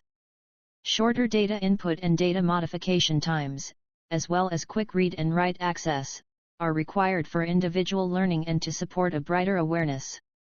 It should be obvious to you that a brighter, more functional awareness is naturally associated with larger memory, shorter memory input and access times, and better information processing capabilities. What does that remind you of? A biological brain connected to a sensory apparatus or maybe a computer. It appears as if biological brain consciousness or digital consciousness systems, operating with high bandwidth input-output I/O and very short processor cycle times and memory access times, might theoretically have an exceptional capacity for individual learning and brightness, evolving their own firmware and software. That theoretical potential for the exceptional brightness of a brain or a digital computer could perhaps become actual brightness if the data input-output systems connecting it to its internal and external data source environments, along with its purpose, goal, intent, action, result feedback systems, generate a rich enough set of uniquely profitable possibilities to provide adequate evolutionary potential to support the development of a high level of mental function. In other words, if the entity interacts at a minimum, receives data and makes choices based on those data within sufficiently complex environments and develops sufficiently high bandwidth connections to those environments, it will eventually evolve a higher, brighter level of awareness to better utilize that data. If the range of possible choices and the methods of selection between choices are also sufficiently rich and complex, the potential for brightness greatly expands. Hold on to these concepts, they will become more important later on as brains and computers are related to digital consciousness. Thus, biological systems, living things, evolve, learn, grow, and change purposely. They make progress. Their existence is directed by finding more profitable ways of being and relating. Profitable strategies such as storing food for the winter, and technologies such as nest building, are developed, internalized, and retained by biological modification and put to good use by later, more successful generations. Over time, a biological or genetic group memory may develop a sort of hardwired cultural belief system. Heredity is not the only transfer mechanism. Simple flatworms have been trained to respond to external stimuli. Untrained flatworms that are fed the trained worms seem to gain the knowledge of their consumed brethren. Kids, don't try this at home. Unless you are a flatworm, eating your parents or teachers will not make you any smarter and could get you into serious trouble. Most of the more advanced products of evolution chewing on their intelligentsia and find it more efficient to exchange information by energizing each other's sensory inputs and outputs, sight, sound, smell, touch, and taste, for example. This communicated information is processed, evaluated, acted on, stored, and retrieved. When a large dog faces you squarely, growls and shows his teeth while the hair stands up on the back of his neck, do you get the intended message? Is there a successful audio-visual information transfer? Simple life forms know when things feel better. For instance, they know what, when, and how to eat and reproduce selectively. The extent to which learning takes place depends on the extent and efficiency with which experience interacts with memory. The degree of complexity of the life form allows for variations in the specialization of the organs of awareness. Such specializations define the breadth and depth of the sensory input and the speed and efficiency of storing, retrieving, and using information to describe, evaluate and select possible action-reaction sequences. All life forms react to both their internal and external environments. Every life form is in the problem-solving mode, trying to improve its situation and increase its immediate profitability. Problem-solving is the natural response to environmental pressure. Plants move toward the sun, night crawlers scurry down their holes as they assess minute seismic danger signals, and humans have invented whiskey and nuclear bombs. Awareness is a characteristic of consciousness. To some extent, all the Earth's life forms are aware and conscious. All store and retrieve information more or less continually and therefore have the capacity to learn, to improve themselves, and to become more than what they presently are, to evolve. Some awareness is more or less efficient, brighter, or dimmer, than others. It is a continuum. Jellyfish, raccoons, and people are all aware of some things and unaware of other things. It is more a matter of degree and focus than a fundamental difference in the nature of awareness. Limitations on the richness and complexity of the possible interactions and responses that an entity can have with its external and internal environments are what define each entity's capacity for awareness. The process of developing awareness is the same for all entities, whereas the limitations and the environments of each entity are unique. By now, it should be clear that developing and evolving awareness is a standard, normal and natural happening among biological entities. Similarly to a one-celled biological entity, a absolute unbounded oneness develops awareness of itself in relation to itself by mutating or modifying its internal uniformity or structure. I am using the term awareness here relative to AUO in the same way that it is used above. Let us call it dim awareness. Dim awareness is fundamentally the same as any awareness, only very limited in its scope and complexity. At its dimmest, dim awareness is simply the potential for awareness.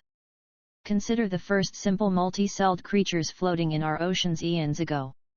This dim cellular awareness figured out in the evolutionary sense that if certain cells would specialize in specific functions, eating, digestion, reproduction, locomotion, coordination, control, then more complex and more successful creatures could evolve improved survivability and procreation. What a discovery! This and many other pivotal evolutionary discoveries provide strong testimonial for the usefulness and efficacy of dim awareness as motivated by the fundamental process. One thing leads to another, and, long before time runs out, our sun expands to incinerate the earth. Evolution progresses Earth biology from simple groups of dimly aware cells to a diversity of relatively clever fish and reptiles, complex biology that is more aware of, and interactive with, its environment. Eventually, this brain train moves on to a quirky species of naked apes capable of genetically engineering themselves. Awareness grows and evolves similarly to how physical bodies have grown and evolved. That is an important concept to understand. How does this absolute unbounded oneness indescribable something acquire dim awareness? The same way one-celled things did, and simple multi-celled things did, and so on up the ladder of evolution by interacting with whatever constitutes the external and internal environments. AUO is real and therefore not actually infinite and thus may have an external environment as well as an internal environment. Nevertheless, because this external environment and its description are beyond our comprehension, we will not use it to develop our TO. An external environment may or may not have contributed to AUO's initial dim awareness, but we have no logical need to include it.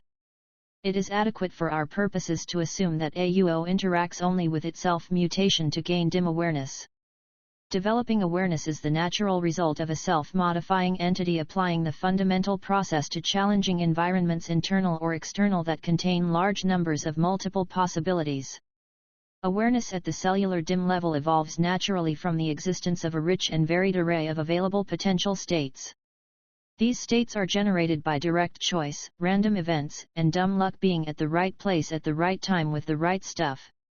The entity explores all the potential states it can successfully populate. The more successful or profitable configurations continue to evolve while the less profitable ones either remain in their niche or die off. Over time, hardware body, firmware instincts, and software mind processing capability are slowly improved. Applying the fundamental process is natural and intuitively obvious to even extremely dim awareness. Try everything that is accessible and affordable, and go with what works. Is AUO alive? Certainly not by our 3D Earth-related biological standards and perspective, but then our standards are only relevant to PMR. I will show that AUO meets the requirements for developing awareness and eventually intelligence. All that is required for AUO to evolve some type of limited awareness is that it exist interactively within the context of a challenging environment external or self-generated that contains a large number of multiple possibilities, and that there is available to it a rich and varied array of potential choices or states of being with variable profitability it can explore. Remember, we are conceptualizing and postulating something that by definition lies beyond our 3D comprehension. In our effort to understand AUO and NPMR, we are like flatlanders struggling to visualize a tetrahedron slowly tumbling within a rotating hollow cube that is spiraling down the inner surface of an elliptical funnel. Go explain that to your two-dimensional buddies over flat beer. Because the existence of AUO is the one mystical or metaphysical from a PMR perspective assumption that enables this big toe to discuss our beginnings logically, we need to understand this out-hing.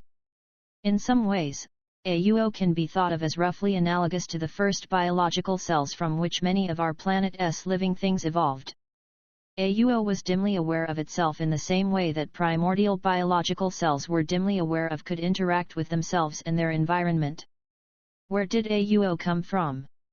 Our relentless and illogical sense of a universal causality forces this question. There is no good answer.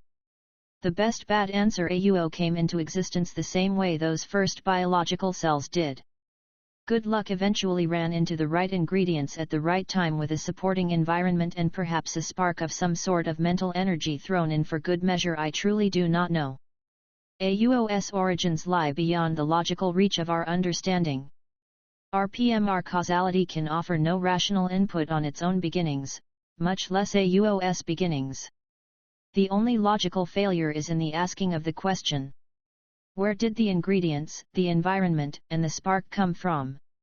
Leave me alone. Go ask your mother? It is not an appropriate question. Demanding answers to questions such as these is analogous to demanding that a Linelander, a one-dimensional being, describe a sphere to his two pointy-headed friends. He cannot do it.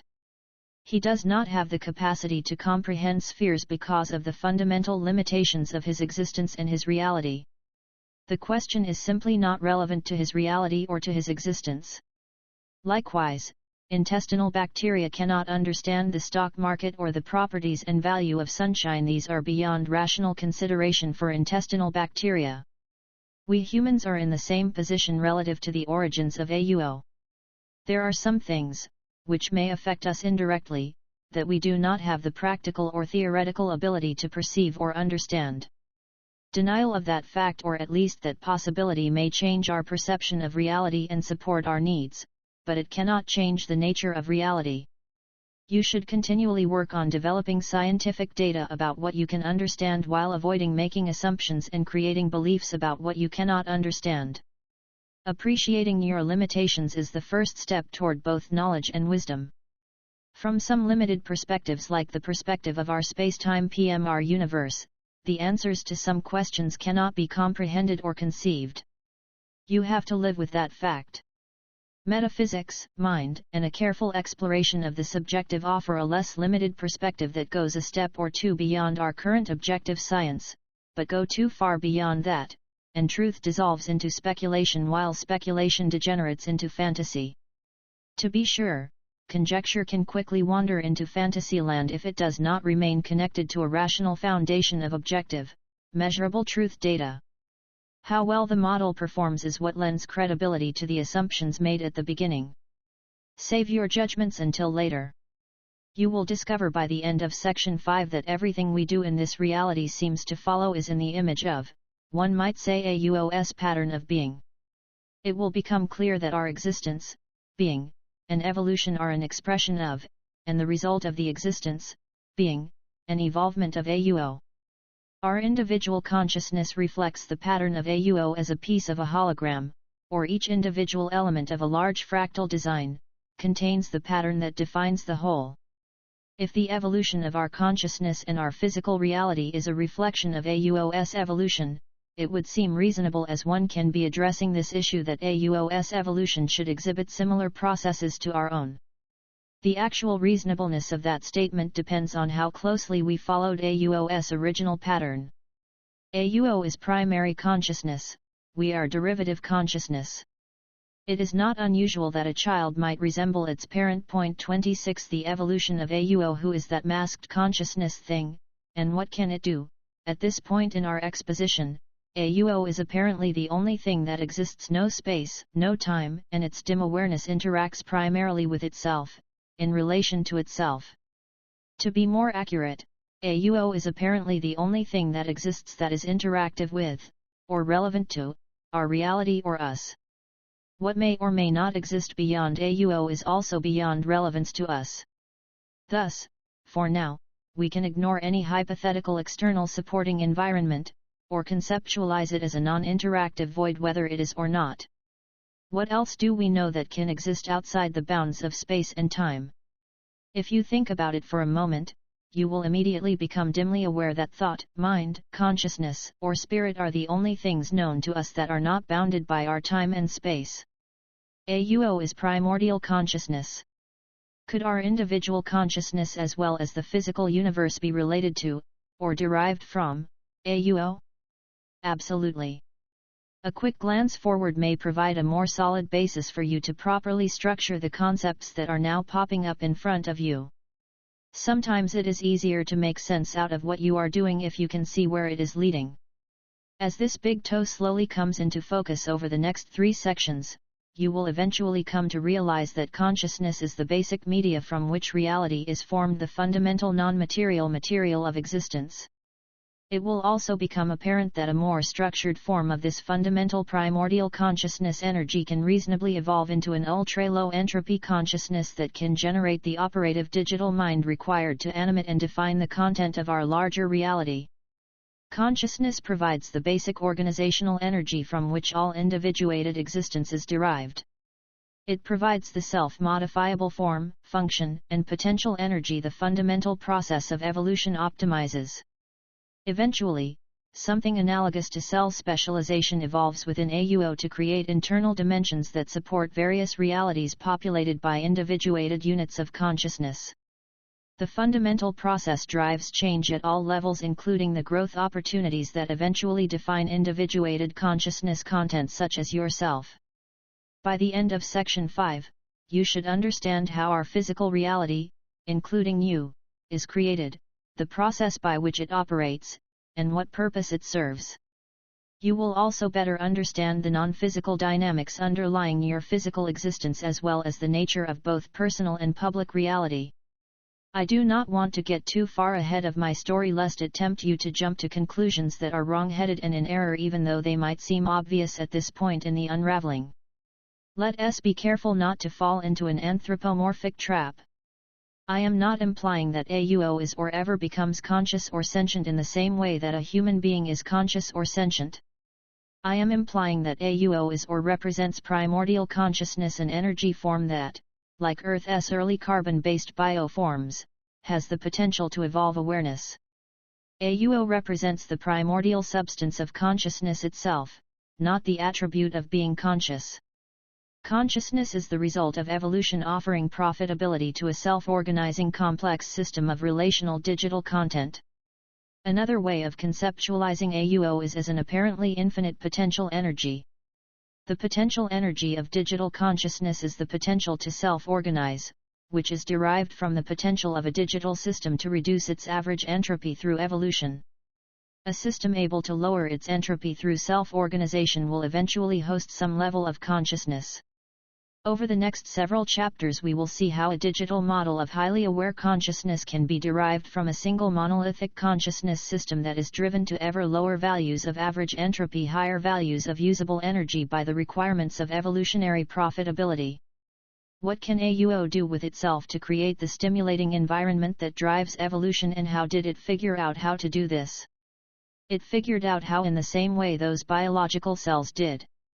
It may take an extremely long time. Dim awareness can be very slow, but under the steady pressure of a relentless evolution constantly nudging all systems toward greater profitability, progress is eventually made as new possibilities are explored. What could AUO do that was interesting and challenging and stimulating? It can first create a duality within itself. This versus not this. It can alter its uniformity to create a local disturbance or distortion. Then there exists distorted relative to non-distorted. A duality has been created. It is as if that calm, still ocean you were floating in a few chapters ago to gain an intuitive sense of apparently infinite absolute unbounded oneness now has evolved to the point of making a tiny ripple. With lots of practice and some good luck, ripples eventually become waves and whirlpools. Distortion or any other non-uniformity exists only in relation to uniformity. How many different kinds or types of disturbance can AUO create relative to its uniformity? Who knows? For our purposes, we need only one. A single localized modification of the uniform state is all that is required to derive ourselves, our physics, and all the rest of our reality, physical and non-physical. This way uniform relative to that way locally non-uniform is sufficient. Given that AUO somehow discovers a disturbance or non-uniformity relative to itself, it can return to uniform, then intentionally re-establish the locally disturbed state, then return back to uniform and so on. We now have the possibility of a regularly recurring event that will eventually evolve into a precisely recurring event. Figures 2.1, 2.2, and 2.3 show three examples of a regularly occurring continuous change between non-uniform and uniform states. A precisely occurring event might eventually be used to invent time, the first tick-tock, tick-tock, tick-tock as it were. But before we could reasonably expect something as advanced as uniform vibration or oscillation, AUO has a lot more evolving yet to accomplish. Considering biological evolution on Earth, one would say that one-celled critters discovered multi-celled configurations were more effective, and later discovered that cell specialization provided a more efficient multi-celled organism. Here, I am using the word discovered in the evolutionary sense. Such discoveries are not necessarily well-defined events. They are more typically diffused happenings that occur over long periods of time and after huge numbers of more or less random internal experiments have been evaluated for profitability, improved survivability for bioorganisms, or lower entropy for consciousness organisms. The continuing evolution of AUO requires more and more complexity in the ways that AUO might express differentiation of one part of itself relative to another. What are its opportunities, the possibilities for dualizing? There are many ways AUO could change state and then change back. Here are a few of the simplest ways. AUO could, for example, discover dualization in a bipolar as well as unipolar mode. The unipolar mode uniform, positive disturbance, uniform, and so on, could be in the form of SIN-WT shown in figure 2.1, or perhaps SIN-WT1.2, or SIN2WT. It could also be in the form of a linear sawtooth figure 2.2, or any number of other useful forms. Figure 2.1 unipolar oscillation in the form of SIN-WT. Figure 2.2 linear unipolar oscillation sawtooth AUO could also oscillate between positive and negative disturbance states uniform, positive disturbance, uniform, negative disturbance, uniform, positive disturbance, uniform, negative disturbance, uniform, and so on. This type of oscillation is called bipolar and could, for example, be in the form of SIN-WT as shown in figure 2.3. Here, the words positive and negative represent opposite disturbances such as good-bad, hot-cold, more-less, sharp-dull, bright-dim, acid-base, hungry-full, thought-no thought, or whatever suits AUO's nature and newly found sensibilities. Notice that I avoided using spatial opposites such as here there, up down, and in out because space is not a native construct of AUO and has not yet been discovered by AUO.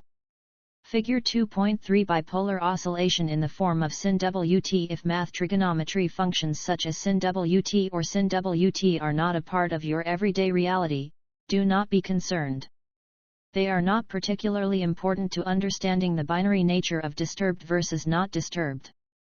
I use them here only to demonstrate the wide range of simple as well as complex possibilities that AUO could employ to define this versus that, and because the logical side of Mother Nature seems to be partial to sinusoids. That AUO, similarly to the primordial biological cells of our planet, somehow evolves to become dimly aware that it can affect changes in its state is the main message here. The details of how it changes state are not important to the conceptual big picture being painted. AUO is now at a level that is analogous to the one-celled or few-celled organisms floating in the primordial soup that represents our planet's biological beginnings.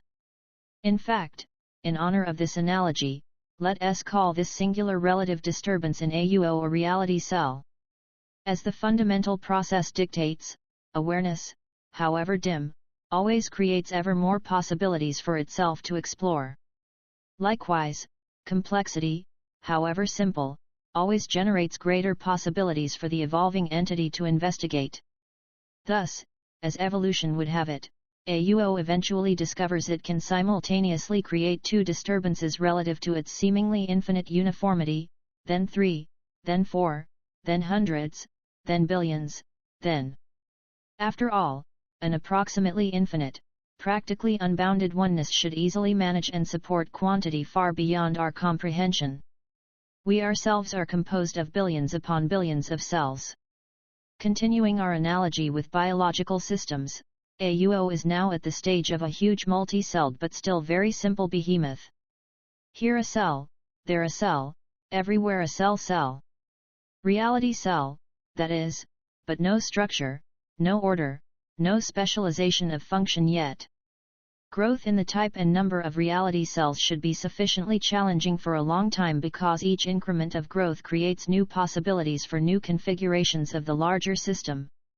Likewise, each new state of the system represents new possibilities and opportunities for growth. Awareness, complexity, and useful control grow with the number of potential states or possibilities AUO can profitably explore reach through evolution. What happens next? AUO is about to get organized. Point 27 The evolution of AUO patterns, symbols, information, and memory, motivation and evolutionary constraints. If you were AUO, what could you eventually do with a trillion billion gazillion reality cells? For starters, you could begin arranging your local deformation cells into patterns. Then patterns of patterns, and groups of patterns, whatever your mind could hold. Would a good memory be helpful here? It need how the imperative to implement the fundamental process creates evolutionary pressures that deliver whatever is most profitable to the evolving organism. Mega memory is on the way. Where many choices can be profitable, the outcome is great diversity.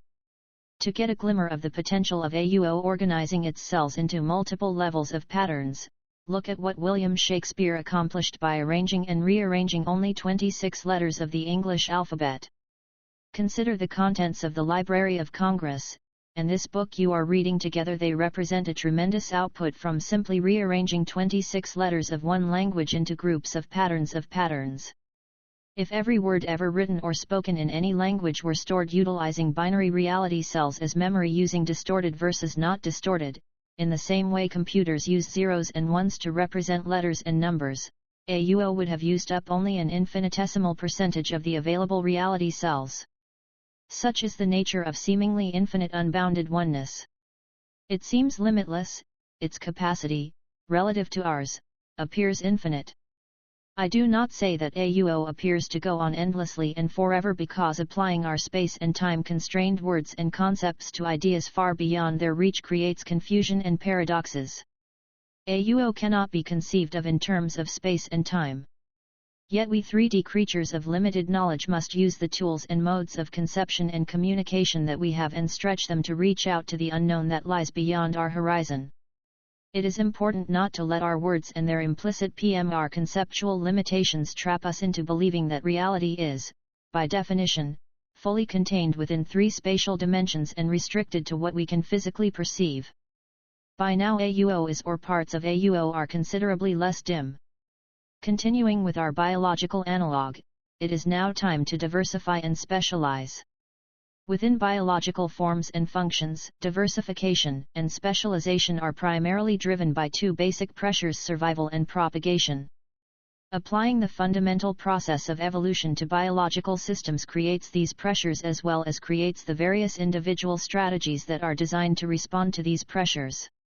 The survival continuing existence of a particular individual member of a species is not only significant to that individual, but also contributes to the profitability and continuance of the species, evolutionary experiment, and ecosystem.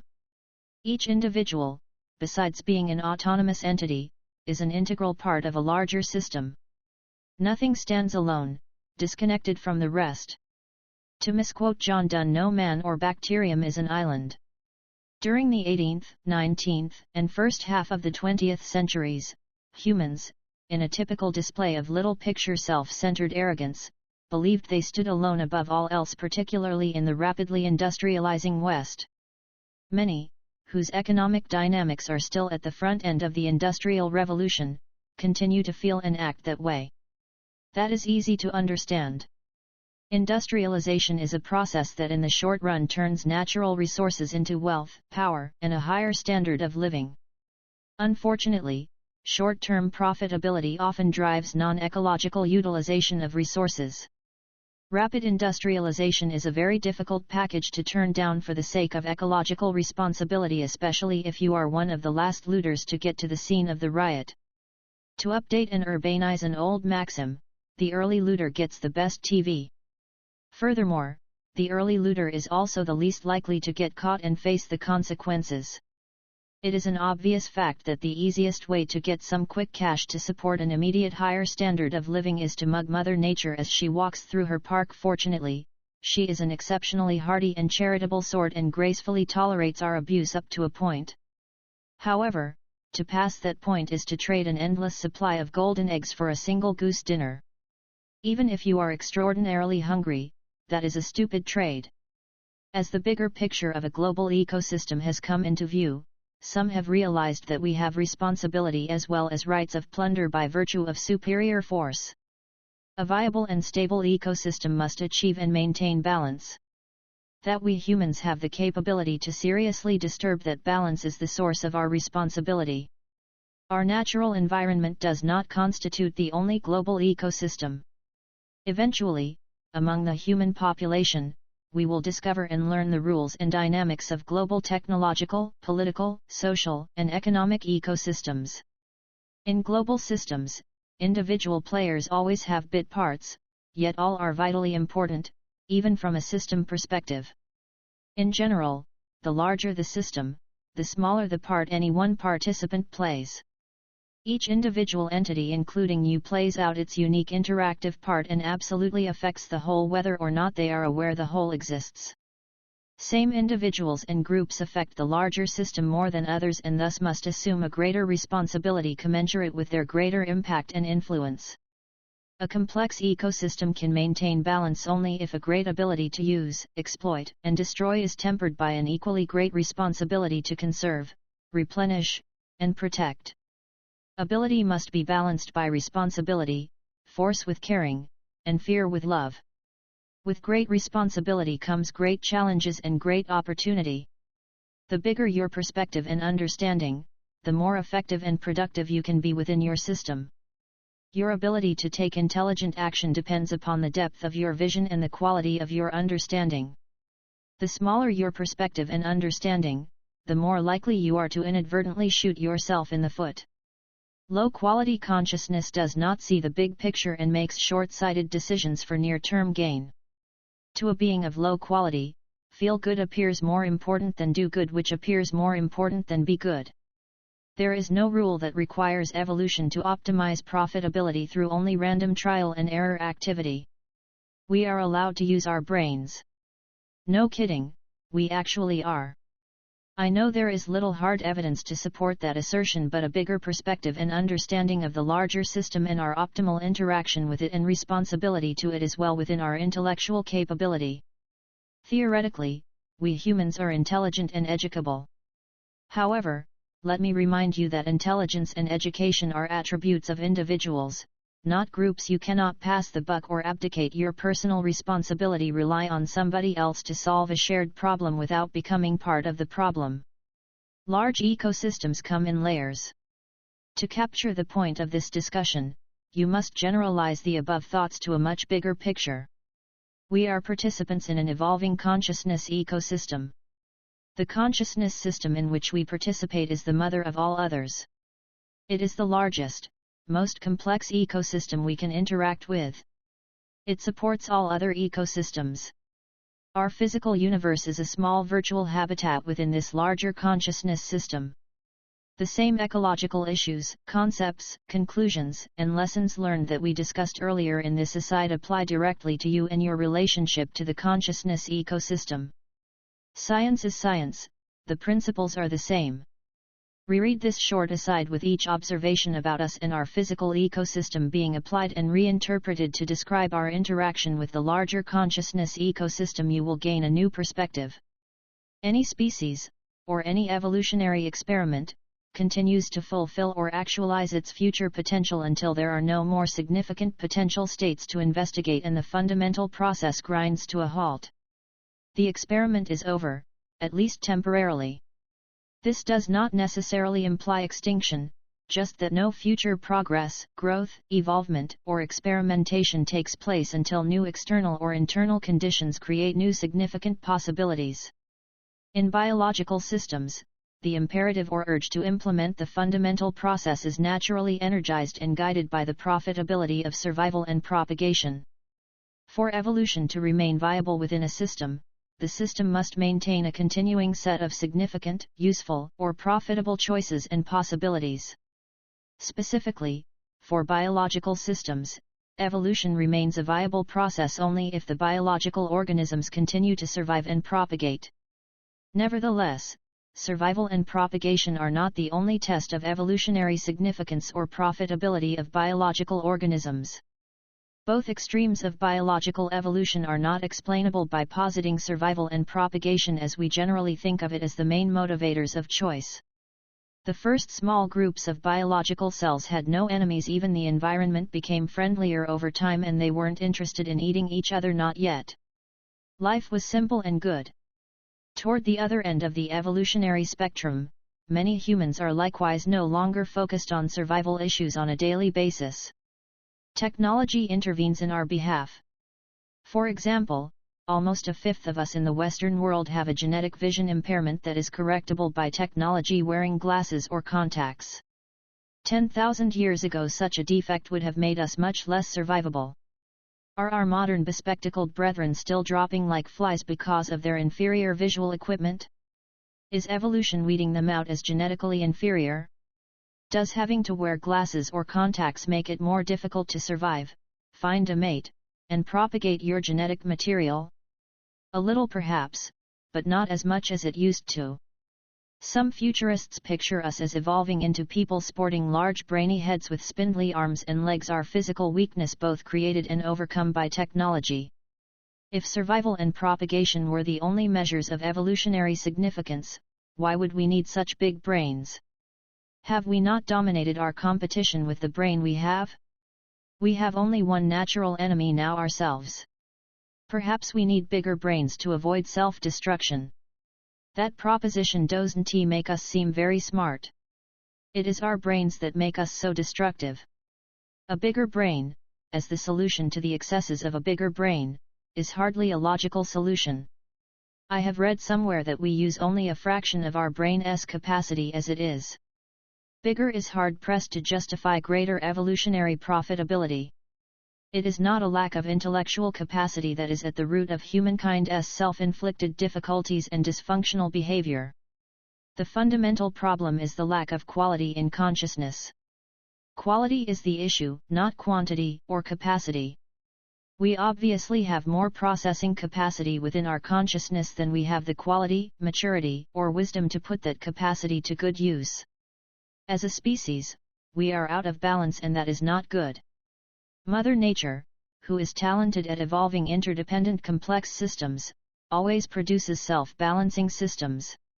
Natural systems are self-regulating because the evolutionary process of maximizing the profitability of the overall system must be a self-optimizing and self-balancing process in order to achieve and maintain stability. If a natural complex system is knocked out of balance beyond recovery, it self-destructs or regresses to a state where the unbalancing factor is brought under control.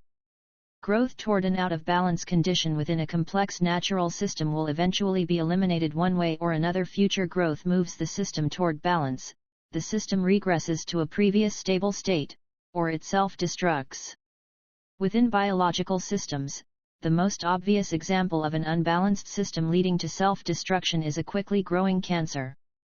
In contrast, within consciousness systems, the most obvious example of an unbalanced system leading to self-destruction is ignorance, fear, desire, need, and ego, a lack of quality. What is creating evolutionary pressure if we are no longer preoccupied with the traditional issues of survival and species propagation? We have become aware enough and capable enough that self-improvement is now our main goal. Most importantly, that means spiritual evolution, or equivalently, the improvement of the quality of our consciousness.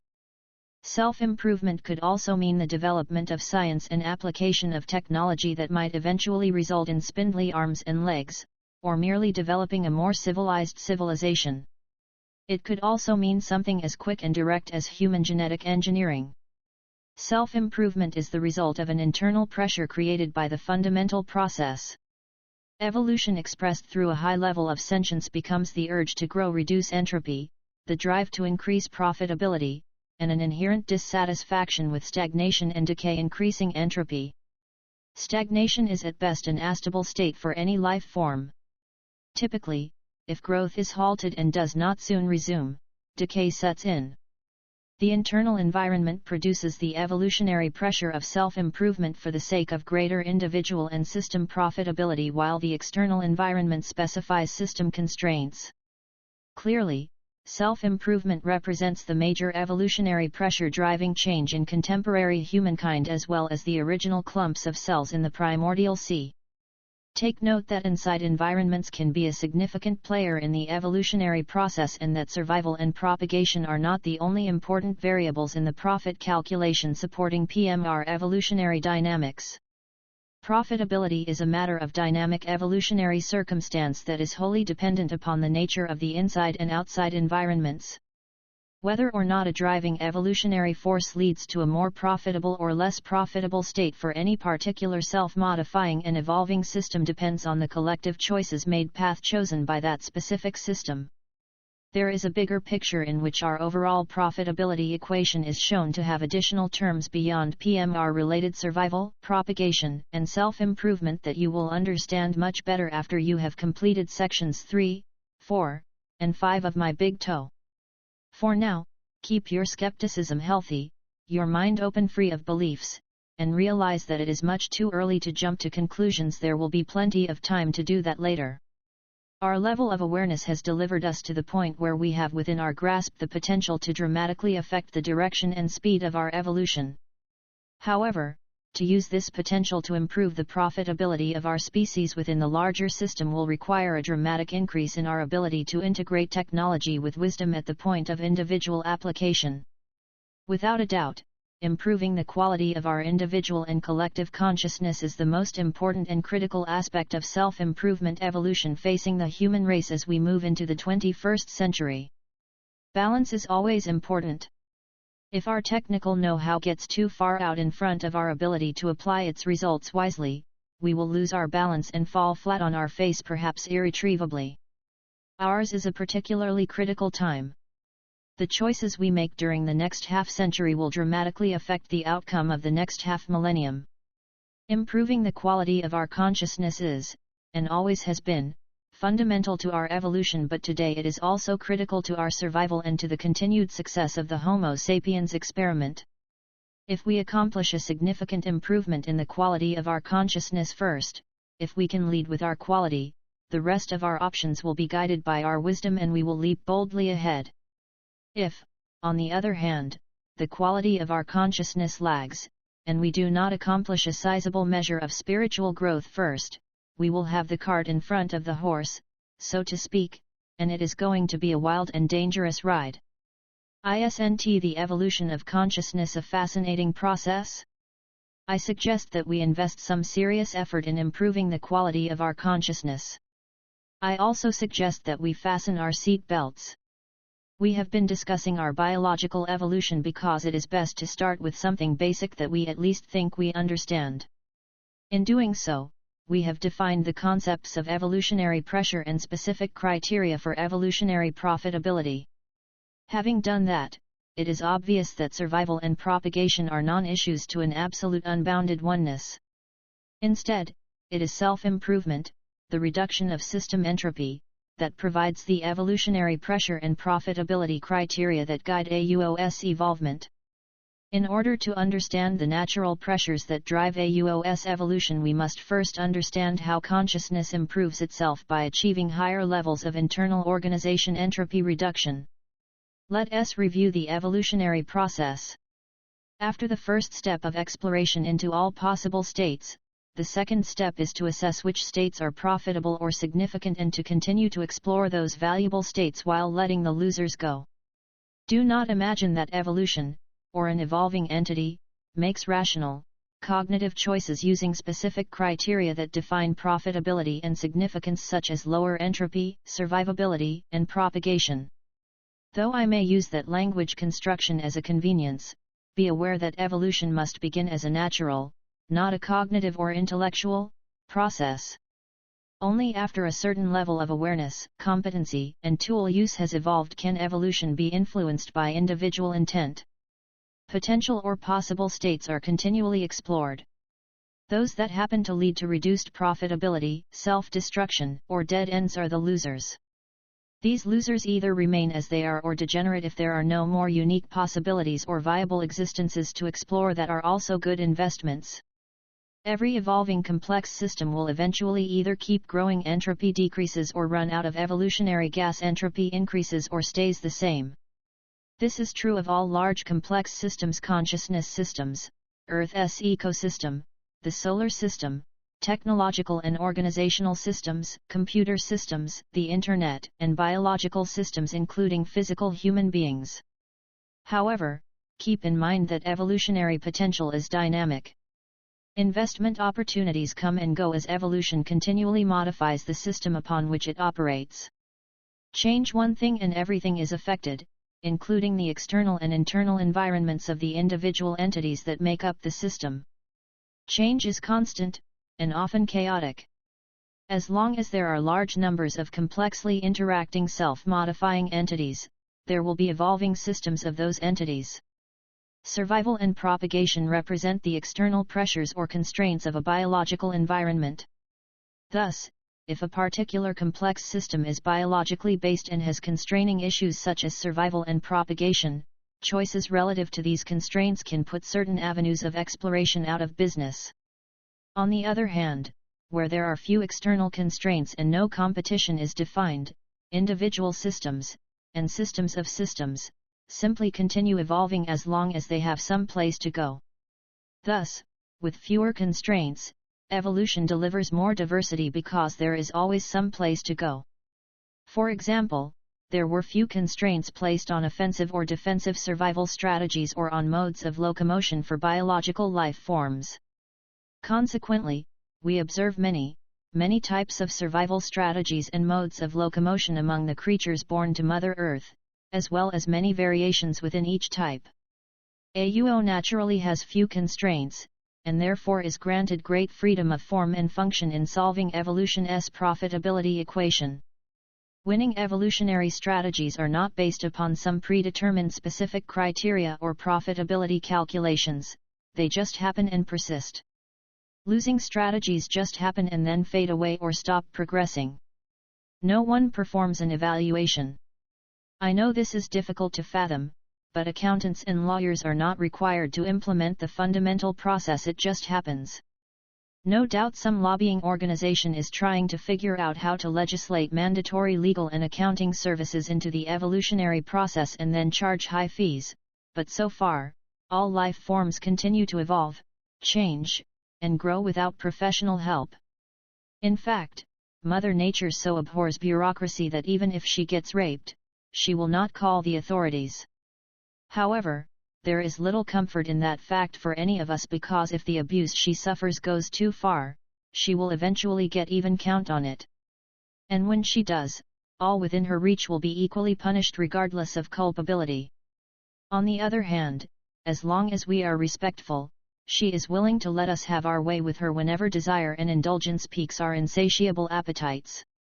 She is an extraordinarily robust lady at ease with poisonous snakes, killer bees, vampire bats, erupting volcanoes, tornadoes, and earthquakes, but short-sighted lobbyists and self-serving politicians scare her to death because together, like a malignant tumor, their destructive potential may overpower her capacity to regenerate. Greed kills. Optimal profitability, as it is constrained and prodded by internal and external environments, defines evolutionary success. Profitable being, growing, and evolving constitute the criteria for evaluating the success of sentient entities. The fundamental process iterates individuals and systems toward success by improving upon previous results wherever growth and investment potential exists. Because no management and no intellectual efforts are required to control or manipulate the evolutionary process, it remains efficient. System within system within system, the whole must be self-balancing, self-sustaining, and self-correcting, or it becomes self-eliminating. Because survival and propagation do not constrain our timeless, immortal, spaceless, apparently infinite AUO, it would seem to be free to pursue every possibility open to it. If you happen to be apparently infinite, spatially unrestrained, timeless, immortal, multidimensional, and aware, you have tremendous potentiality.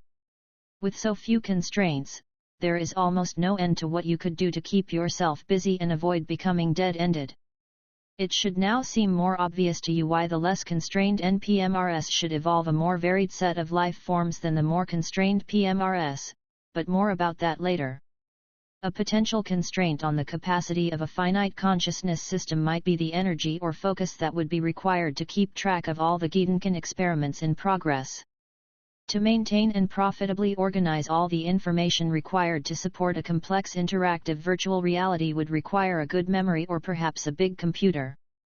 The existence of limiting factors because of AUO's actual finiteness would inevitably lead a self-modifying computational system digital organism to set priorities and develop rules that optimize resource utilization. Because there must be limiting factors associated with any form of actual or real finite existence, then infinite and unbounded do not accurately describe AUO. However, from the relatively tiny perspective of our local reality system OS, AUO appears infinite and unbounded. There are no edge effects that we experience directly. Imagine how unbounded and infinite your brain would appear to a carbon atom stuck in the middle of it. We shall soon see that a relatively infinite absolute unbounded oneness is sufficient for the purposes of generating all the reality that we can possibly be aware of and much more. It makes sense that evolutionary pressure operating upon a complex system of consciousness would encourage that system to invest in improving the extent and quality of its own awareness, the ability to profitably interact and organize. In other words, the fundamental process causes AUO to organize and configure itself to minimize its entropy.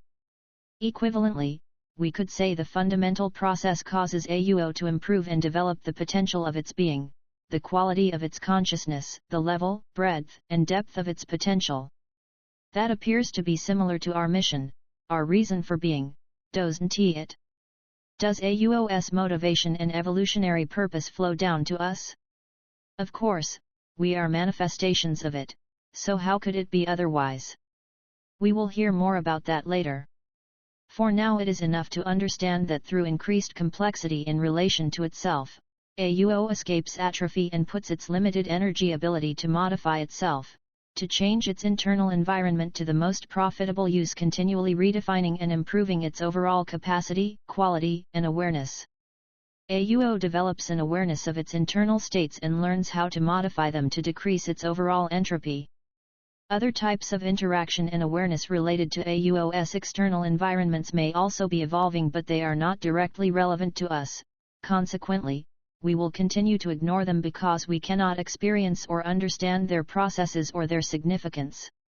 AUO's outside environment is to us like our outside environment is to our intestinal bacteria. Those little entities that live in our gut are so immersed in their own limited reality that they simply do not appreciate what we go through to earn money to purchase food, much less the roles that farmers, sunshine, rain, transportation, and economic conditions play in the larger food cycle. Geez, some of them don't know there is a larger food cycle, can you believe that? They think food is manna from heaven. Bullpucky. They should deal with your boss and the line at the checkout counter. Let's wrap it up with a short summary.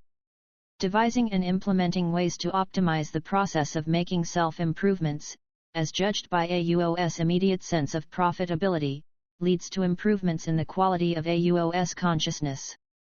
That is in line with what those tiny globs of cells were doing in the primordial soup a few billion years ago on our planet. They were engaging in simple self-improvement, exploring the possibilities, trying to find a better, more profitable existence. The energy form and constraints are different, but the evolutionary process is exactly the same. AUO is constrained by its internal environment and the fundamental process to move toward a more profitable existence by decreasing its average entropy, or equivalently, by increasing its useful energy. Self-improvement has become humanity's primary evolutionary motivator as well.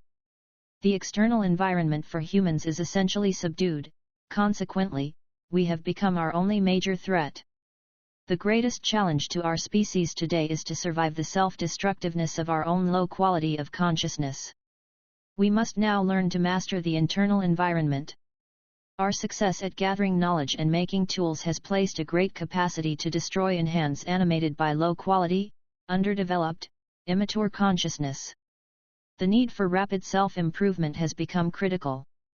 Will the individual conscious beings that collectively define humanity grow up, lower the entropy of their consciousness, or equivalently raise their spiritual quality enough to make the choices that will allow their species to prosper? Might this maturing of the spirit or quality of mankind happen sometime soon, or do we need to experience more pain before a significant number of eyes and minds begin to open? Remember, growing up is not a group or political activity, it is a personal activity. Groups raise their average quality level only as the individuals within those groups make a personal effort to increase their individual quality. Self-improvement of the species in general is up to you as an individual. Nobody has more potential to contribute than you do. Only individuals acting as individuals can make a difference. Tough guys with big muscles have less real power and are less in control of their environments than brainy bespectacled nerds. Survival and procreation are giving way to self-improvement as the defining evolutionary constraint for humankind. Genetic engineering and psychotropic drugs are a quickly growing reality. The control we can exercise over our physical bodies is rapidly increasing. If the maturation and quality of our consciousness were as precociously developed, it would provide grace, stability, and balance to our great leaps into the unknown. We are slowly taking the reins of physical evolution into our own hands. Climbing out of the petri dish and into the lab, we are becoming a CO designer, a partner in the evolutionary process. We are undoubtedly following in AUO's footsteps because the fundamental process is the same for everyone and everything, and because we, like AUO, are primarily manifestations of aware consciousness. The fundamental process which develops the potential of an individual entity or system of interacting entities by continually exploring the available states of profitable existence applies equally well to humans, other beings, and critters, consciousness, ecosystems, technology, governments, and all other sufficiently complex interactive systems. Systems are simply an organization of individuals whose synergistic interaction produces collective results. Systems of systems are developed in the same way. All growing systems, including consciousness systems, evolve toward minimizing average entropy by generating more profitable levels of organization. Inanimate things such as rivers, mountains, rocks, atoms, and molecules change through an evolutionary process that moves toward increasing average entropy by seeking the lowest available energy state. Non-living physical matter, objects, and systems do not have the capacity for self-improvement or entropy reduction that sentient consciousness has because their choices, interactions, feedback, and the ability to make self-modifications as a result of their experience is either non-existent or too limited. It seems that we have derived a new and more general method for differentiating between living and non-living objects or systems. Virtually all objects are systems. Living systems are sentient and exhibit consciousness no matter how dim or unfocused. They have choices. Their choices are guided by intent and profitability. They evolve. Any system that can intentionally act, react, interact, improve its present situation or configuration, or purposely by making the appropriate choices decrease or maintain its entropy in the face of the constant tug of the second law of thermodynamics, is a growing, evolving, living system. The attributes of a consciousness system are given more precisely at the beginning of Chapter 7, Book 2. For now it is enough to know that the capacity and capability to effectively self-organize toward some purpose, evolutionary profitability, is critical to forming and maintaining aware consciousness in all life as we know it. Does that make your government, the Earth's ecosystem, a national or global economy, digital computers, and the Internet potential life forms? Stay tuned. It is the fact that non-living and non-growing systems tend to move naturally evolve toward minimum energy states, along the path of least resistance, that is ultimately responsible for the truth of the second law of thermodynamics. We will see later that this fact of PMR existence is one of the rules in the space-time rule set that defines the laws of physics in PMR.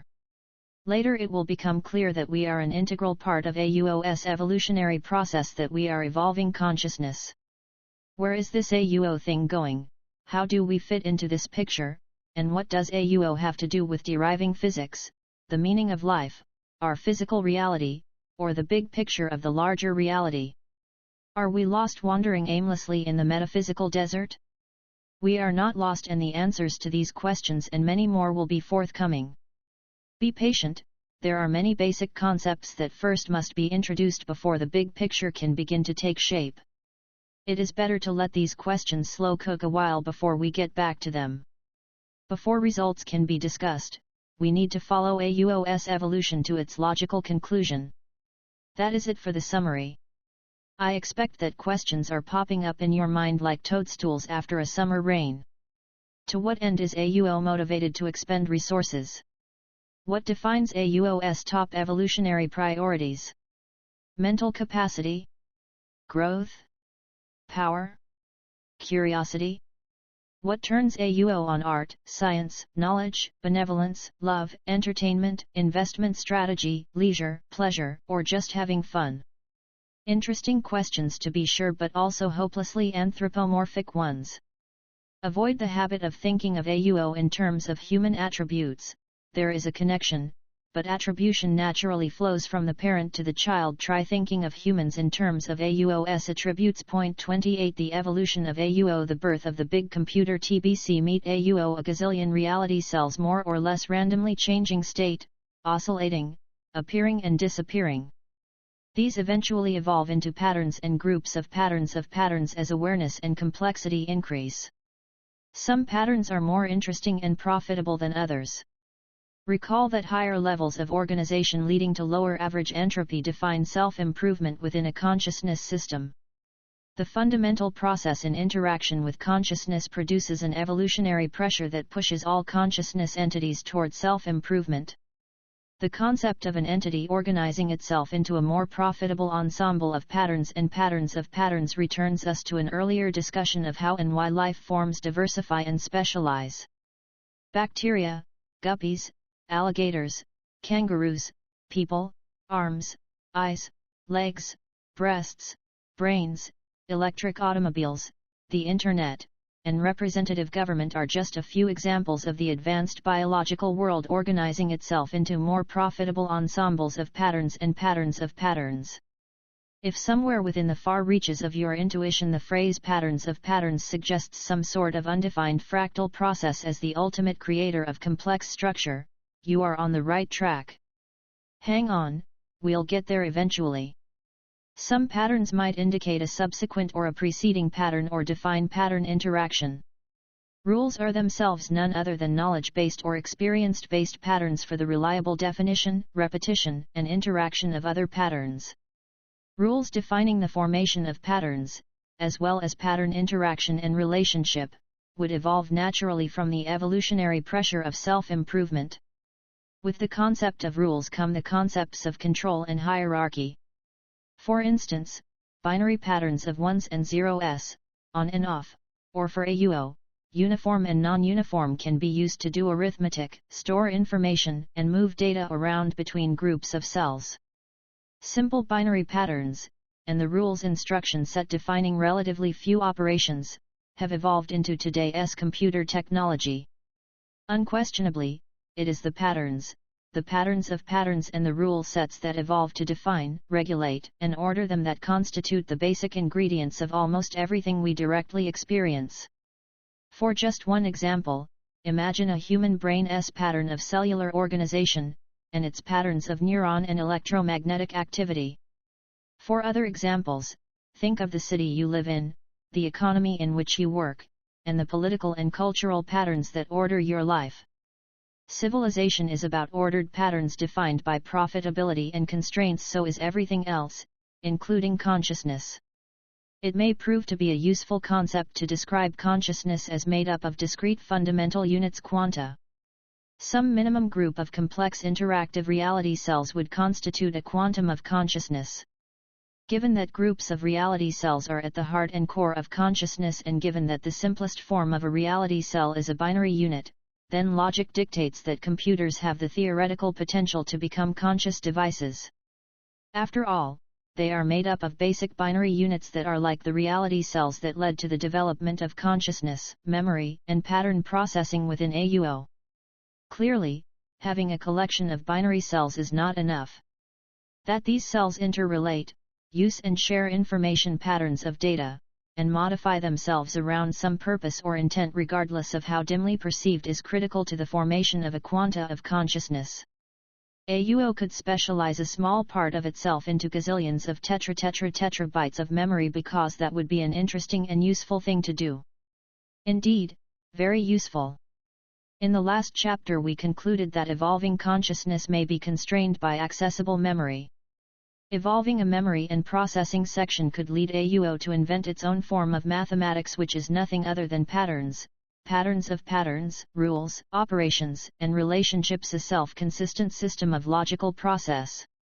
This computational and memory function of AUO represents the primordial big computer. The big computer TBC is an important metaphor used throughout this model of reality. TBC's function and operation are described and discussed in more detail throughout the rest of my big toe, but especially in Section 4 all, and Section 5 specifically Chapters 6 and 11 of Book 3. The big computer is just that: memory, processing, rules, operations, and content. It is not necessarily the big brain as we think of it in biological discrete physical organ terms. At this point, it is more of a memory-intensive computationally based process that provides improved organization to a relatively dim cellular mind. Think of TBC as a digital computational functionality based upon discrete reality cells that naturally evolved to improve organization, and thus reduce entropy, within the energy form we call AUO. AUO itself now represents a form of digital consciousness based upon reality cells.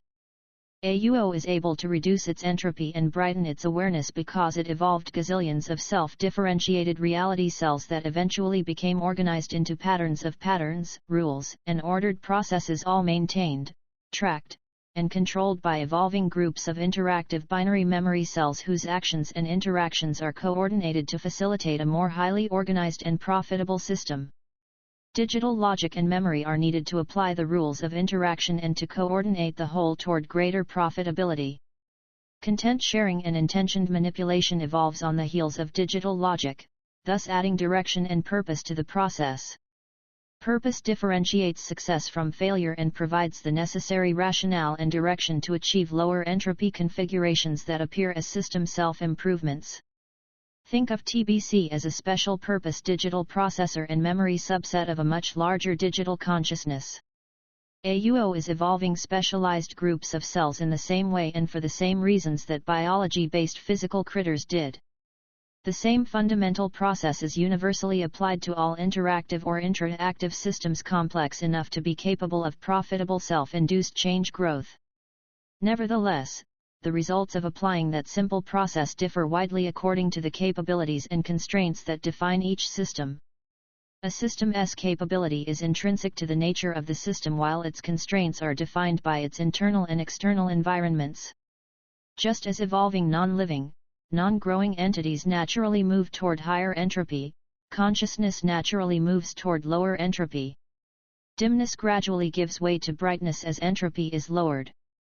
The quality of consciousness also increases as entropy is decreased. We call this growth of quality, spiritual growth, just as external energy can sometimes drive non-living, non-growing entities to decrease their individual entropy for a time. They grow like sand into sandstone, minerals into crystals, decomposing biomass into fossil fuels, or the fusing of hydrogen into helium. Internal energy can sometimes drive consciousness to greater entropy and lower quality. More about this in the next section as we pit our favorite team, the rats, against the anti-rats in the reality bowl. We now know almost enough to pull together a better understanding of the word dimension. We have said the larger reality is a multidimensional reality and that PMR and NPMR represent two of those dimensions, but what does that mean? Let us begin with what we know. I have used the term three-dimensional or its abbreviation 3D to characterize our PMR local reality. Some may be confused because they have been told that modern science uses a 4D space-time to model PMR. Indeed, space-time, as the term is used within general relativity, is referred to as a 4D continuum, three space coordinates that are also functions of time, and one time coordinate that is also a function of the space coordinates. There is mathematical justification for calling space-time four-dimensional, but in the sense that I use the word dimension, mixing time with the position coordinates does not constitute a new dimension. Although time, the technology and process ADO will eventually construct for ordering events, is fundamental to defining and creating the larger reality, it is not particularly helpful to think of time as an independent dimension. It is more descriptively accurate to say that we humans directly experience a 3D time-ordered reality that appears to be the perception-limited product of a space-time universe requiring four coordinates to specify individual events relative to one's frame of reference, wherein each possible reference frame is as fundamentally proper as any other. Searching for a fourth and higher dimensions in terms of geometry is also not particularly helpful to the understanding of the larger reality. Reality is not fundamentally geometric. We think it must be geometric because our little picture view is centered in 3D geometric reality and we naturally tend to expand upon what we know. PMR is geometrically constrained by the space-time rule set. However, the space-time rule set is only a local rule set and does not apply to the larger reality. This will become clear in section 4. What is this dimension thing if it is not time and not geometric? What is left? Forget about all the sci-fi and fantasy movies you have seen. The dimensionality of reality does not function as the screenwriters for Twilight Zone or the X-Files would have you believe. However, it is true that most realities simultaneously exist within their own dimension and as a subset of a larger reality, and that travel between dimensions is possible indeed. It is relatively easy once you know how. We will discuss the concept of dimension in more depth later. For now, I want to peek ahead just enough to give you some sense of the nature of dimension without confusing you too much in the process.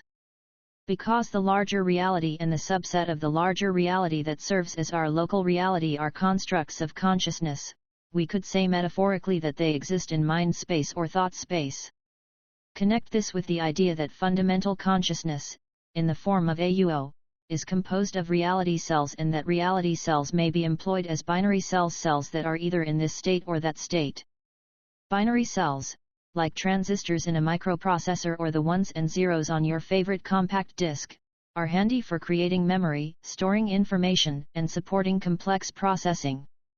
Thus mind space, in the form of digital consciousness, is beginning to look like a logical, rule-based, computational system, a generalized computer of some sort. You will discover in Chapter 30 of this book that the fundamental potential energy of consciousness AUO eventually evolves into brilliant digital consciousness as its dim awareness slowly brightens. Within digital consciousness, the creation of various dimensions is simply the creation of separate memory and processing subsets. For years, we have implemented partitioning in our commercial digital computers as well as figured out how to multitask and multi-process. We can easily, for example, run multiple simulations and multiple instances of the same simulation with differing initial conditions perhaps simultaneously within our PMR mainframes. Think of each simultaneously running simulation as representing an independent reality within its own dimension and you will have a glimmer of the concept of dimension within digital consciousness, and within the larger reality. Dimension refers to a well-defined processing subset within the big computer, a constrained thought space or region of related content processing within the larger consciousness. A particular dimension or reality may be thought of as a digital simulation of a virtual world running in its own memory space within TBC. The concept of dimension will become clear as these ideas are developed in later chapters. Now we must begin to contemplate things happening in sequence. There is an immense benefit to the organizational potential of a system if operations and content can be arranged in a specific order and sequence. AUO, in its pursuit of profitability, needs to invent time, thereby inventing ordered process. Like sea creatures needing to invent lungs and legs in order to crawl out of the oceans to exploit the resources available on dry land, AUO needs to invent time in order to exploit the increased order and organization lower entropy that comes with ordered process. Time provides the indexing and sequencing scheme to support the next higher level of organization, awareness, and complexity within consciousness. With the possibility of indexing and sequencing interactive content, dynamics time-ordered causality is born. The application of time to digital content causes the number of explorable possibilities available for the fundamental process to explode exponentially into a creative interaction of cause and effect. Time is a digital technology that enables consciousness to organize its content thoughts more effectively. Improved organization implies reduced entropy and greater profitability for the system. The evolution of mind is about to shift into high gear as the potential of aware consciousness takes another great leap into the unknown. 29 The evolution of AUO, the birth of time. AUO is about to get natural rhythm. Time is as easy for AUO to evolve as it is for us to keep time by tapping our foot. To create time, our state-flipping friend needs only to oscillate repetitively, change the state of some individual or group of reality cells more or less regularly, uniform, non-uniform, uniform, non-uniform, and so on. These regularly oscillating reality cells become AUO's clock like a metronome, they keep time for everything else. If the frequency of this group of clock cells is constant, it will be a more useful clock. The best clock would oscillate as efficiently, regularly, and quickly as possible its natural frequency. Because works better is what drives evolution, we should expect that AUO would eventually evolve a process that produces a highly regulated constant frequency. Time is a technology, a construct of a self-modifying evoking consciousness, an artifact of a system of energy improving its internal organization. When the potential energy of primordial consciousness, the potential to self-organize more profitably, evolves the ability to decrease its own entropy one infinitesimal smidgen, time is the byproduct of that internal change. Time separates the before state from the after state. Change creates the notion of time. Awareness of change necessitates the idea of a personal time. The concept of time is defined and created within the dim awareness of AUO when the fundamental process enables AUO to change something, to somehow modify its absolute oneness, even if that change is entirely random. The initial modification may have been a quirky, unplanned, fortuitous event, or directly related to AUO's unknowable external environment no one can know. We cannot with certainty specify the origins of the first biological cells within PMR, much less the first reality cells within AUO.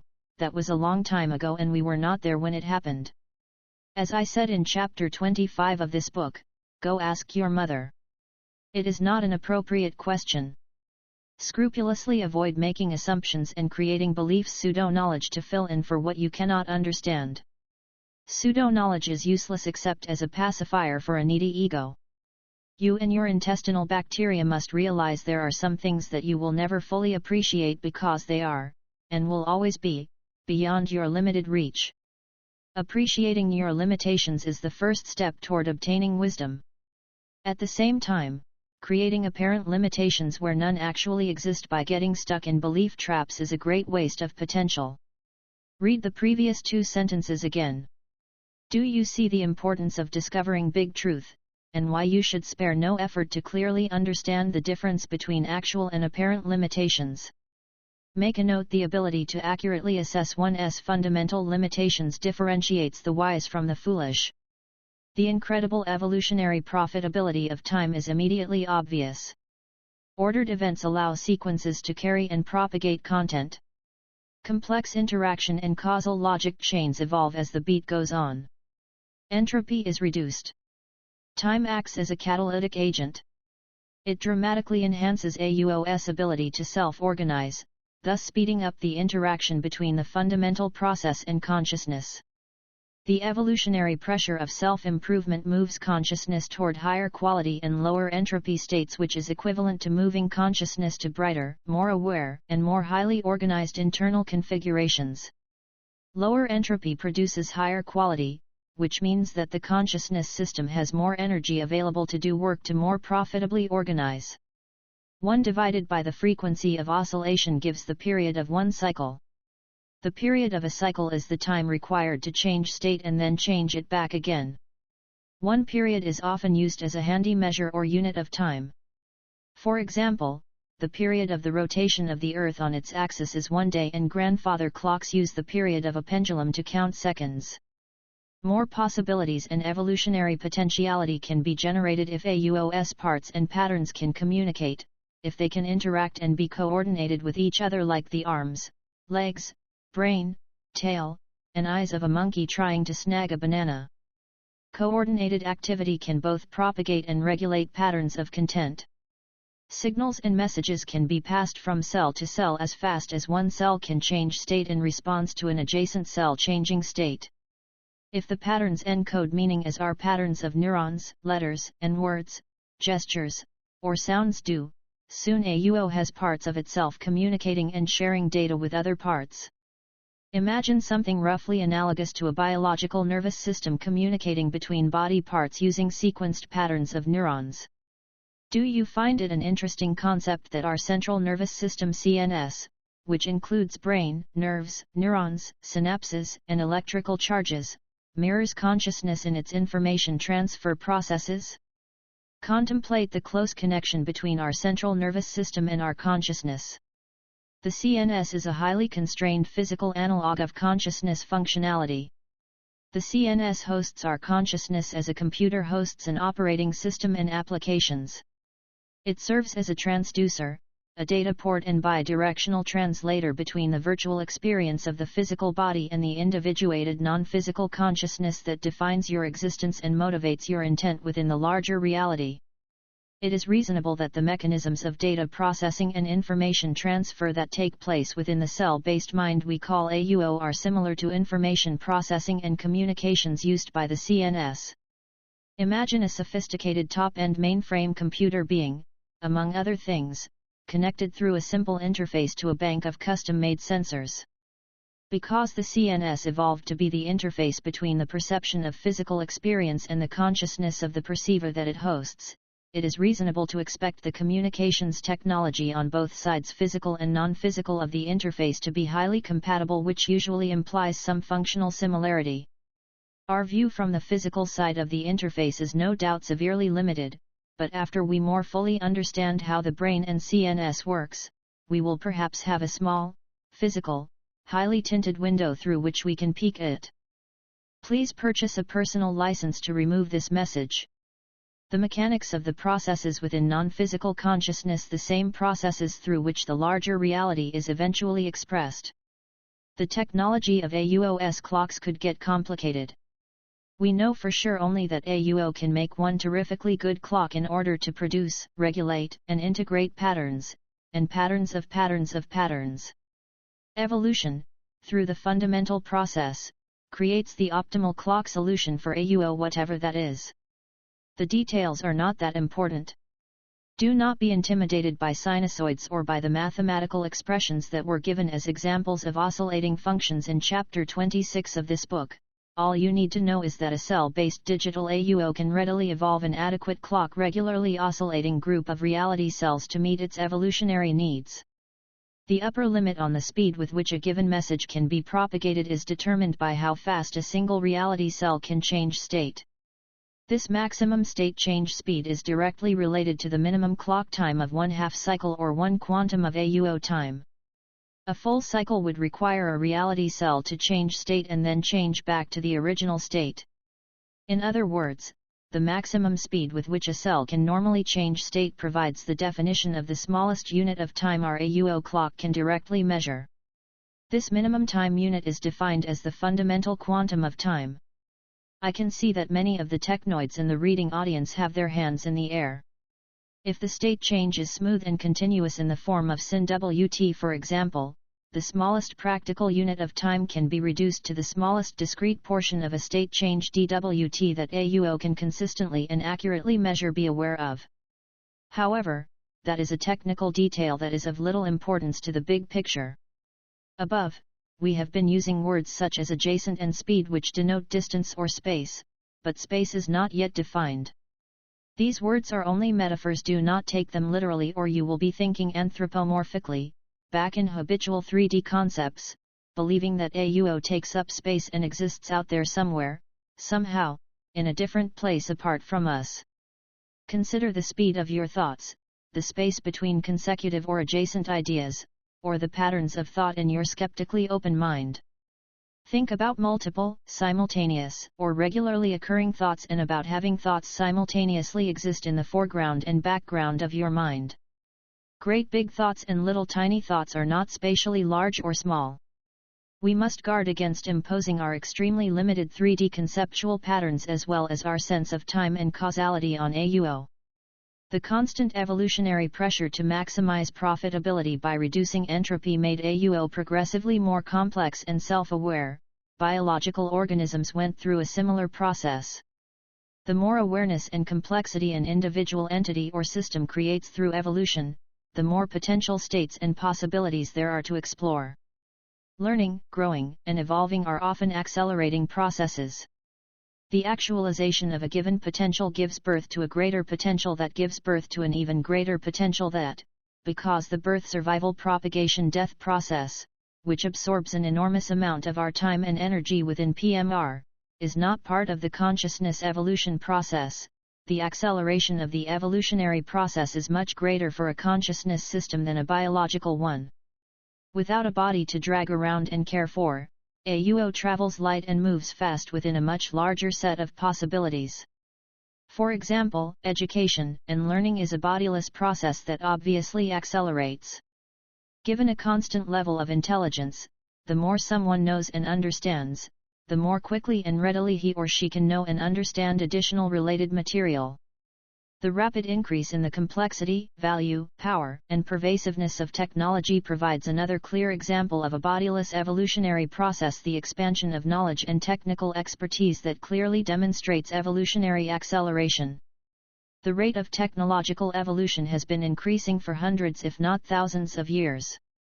As always, each generation believes the pace of technological change must be about to slow down since almost everything they can imagine has been invented. Those closer to the edge of knowledge know better. Forward vision is always clouded by limited imagination. Our science and technology have barely scratched the surface of the possibilities. We have only now begun to pull back on the throttle and get our training wheels off the deck. Hey, how do you steer this thing? Oh geez, it's picking up speed. Hey! There is no way to get off, nothing to steer with, and no brakes. Criminy! Now what do I do? What we need to do is obvious. We must learn very quickly how to guide our rapidly accelerating technical know-how with some hastily gained and applied wisdom before the opportunity to do so is lost. Trying to halt or suppress innovation, discovery, and the development and application of new knowledge is like trying to permanently stop the flow of a major river. It is not a realistic option. Social and economic forces, religions, governments, unions, corporations, and various social movements have never been successful in slowing technological progress by very much or for very long. The bottom line is that high-speed, far-ranging change guided by immature and inexperienced social dynamics over totally unfamiliar territory depends, for the most part, upon good luck to avoid disaster. Depending upon good luck to avoid a multiplicity of disasters that each have the potential to be catastrophic is not a clever plan. The only way out of this predicament is to quickly develop clear long-term vision and execute good planning based upon high-quality judgment wisdom before the speed increases too much, system goes irretrievably unstable, or luck runs out splat. Troglodytes, Luddites, religions, homicidal wackos, and governments have all tried from time to time to dramatically slow the pace of innovation and technology. All have failed, are failing, and will continue to fail because that is the wrong approach. Combating unwise applications of knowledge and technology by extolling the virtues of selective self-imposed ignorance is a losing strategy that will never work. Typically, this strategy is not even effective as a delaying tactic. From the smashing of labor-saving machinery in the 17th century to the outlawing of stem cell and cloning research in the 21st century, all attempts to control the application of knowledge will necessarily fail.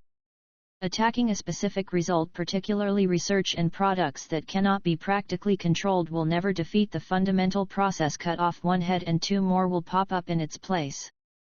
Focusing energy on a failed strategy simply makes the situation worse. Attention is directed away from the real problem while the available time for implementing an effective solution is squandered. A head in the sand always leaves an unprotected butt waving in the air. Great potential is a two-edged sword. We are all passengers in this local reality rocket where the technological manipulation of our internal and external environments may soon produce more dramatically accelerating change. We must depend upon the quality of our political, ethical, economic, technical, and philosophic institutions to grasp the opportunities and deliver the advantages, while avoiding the pitfalls. Before you begin lamenting the incompetence of your public institutions, you should understand that quality, understanding, and wisdom are individual attributes. The quality of the individuals within a society defines the quality of that society's institutions. There is no one to whom you can pass the buck collectively. The citizens of planet Earth more or less get what we deserve. The average social, economic, educational, or government institution reflects the quality of the average individual that produces and populates it. You individually are either an integral and active part of the solution or you are a part of the problem. There are no innocent bystanders. The onus is on everyone to substantially raise the quality of their personal consciousness. Compelling a solution by the application of external force is usually counterproductive and never a good long-term solution. The point is that the evolution of consciousness, as all big system evolution, is an accelerating natural process. To make that concept and some of its attendant issues more intuitively understandable, I have simply pointed to the evolution of technology as a well-known example.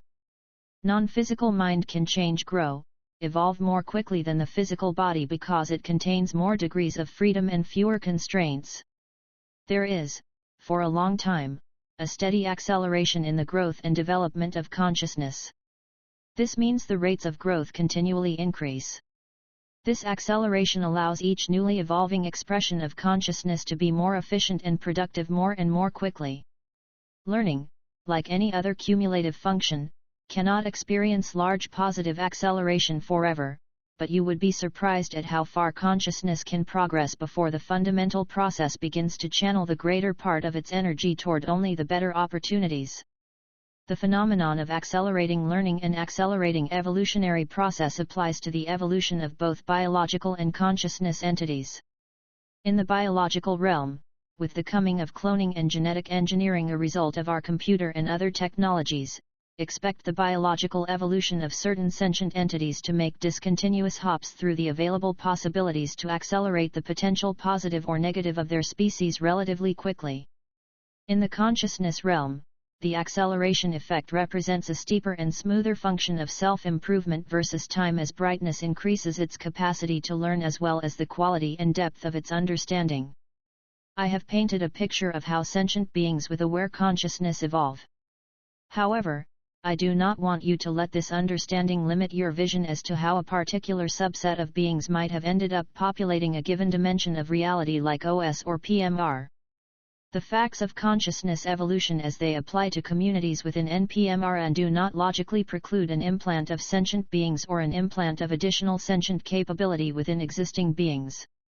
Modifying existing OS entities through evolution, adding new beings to OS, or directly modifying selected OS entities represent three ways to change the OS consciousness subsystem.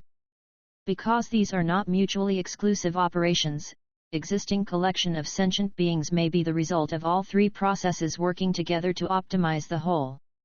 As awareness masters and refines its evolving mental capabilities, a new, more complex motivation arises as a result of, and in conjunction with, the imperative to implement the fundamental process. The complexity and interactive properties of the mental processes being evolved eventually produces the functions of intention, feedback, interaction, synthesis, and integration. As these important second-order functions begin influencing and driving the evolutionary process, the potential number of profitable states dramatically expands. Earthbound mammals and many insects can provide countless examples of second-order attributes. The slogan, Homo sapiens do it better, found etched on the rump of a prehistoric horse, makes the point that because of our ability to think and process information, we declare ourselves to be the current mental synthesis, integration, and interactive feedback champions of all earthbound biological evolution. Even if Flipper and Shamu, with their significantly larger brains, disagree with the preceding statement, humanity has evolved an extraordinary potential that is primarily fed by an impressive array of second-order consciousness functionality. The AUO consciousness system thing, now also a digital thinking being thing, has the right stuff to one day be many orders of magnitude better at these second-order analytic functions than we are. Perhaps there are fourth, fifth, and higher-order functions we can't imagine. The choices and complexities available to AUO are now staggering. The sounds that people can make and hear likewise represent a staggering selection of possibilities, though infinitesimal in depth and breadth compared to the possibilities available to AUO. What do we people do with the available sounds? Language and music are two applications that immediately come to mind. The first holds great practical value in direct response to the external demands of the fundamental process, the second provides for our internal well-being, our pleasure and enjoyment. Just for fun does not imply useless, or that no evolutionary profit is produced. Music evokes emotion, reduces stress, motivates and bonds people, communicates feeling, and increases milk production on progressive dairy farms. Look at what we have been able to accomplish with only 3 primary colors, 26 letters and a limited array of sounds. All of our communications, art, literature, collective memory, science, and technology rest upon specific combinations, sequences in both time and space, arrangements, and patterns of this relatively small set of fundamental variables, and we have only scratched the surface of what is possible. Can you imagine what AUO might be able to cook up without our severe constraints? No, of course you can't, but we can imagine that AUO would have a gazillion times more variables to arrange within a huge manifold of multidimensionality. Simple fact, we cannot even vaguely imagine how far beyond our comprehension AUO's possibilities are. Imagine your intestinal bacteria speculating about the larger organism within which they live. It is these second-order processes within consciousness that are responsible for the eventual development of values. When awareness and the complexity of choice reach a sufficient level, the concepts of enjoyment, aesthetics, ideals, and quality begin to modify our expression of the fundamental process and our motivations in partnership with it. These comprise a set of third-order functions that subsequently influence the outcome of the fundamental process of evolution. Given enough awareness and complexity, we have fun. We make music. We produce art. We are the creator and the consumer. We have preferences, likes, and dislikes. Good and bad become defined. We develop values and make moral choices. Birds sing and soar, dogs fetch tennis balls and chase frisbees.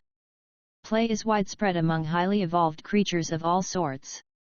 If having fun wasn't profitable to big picture consciousness evolution, it wouldn't come so naturally or be so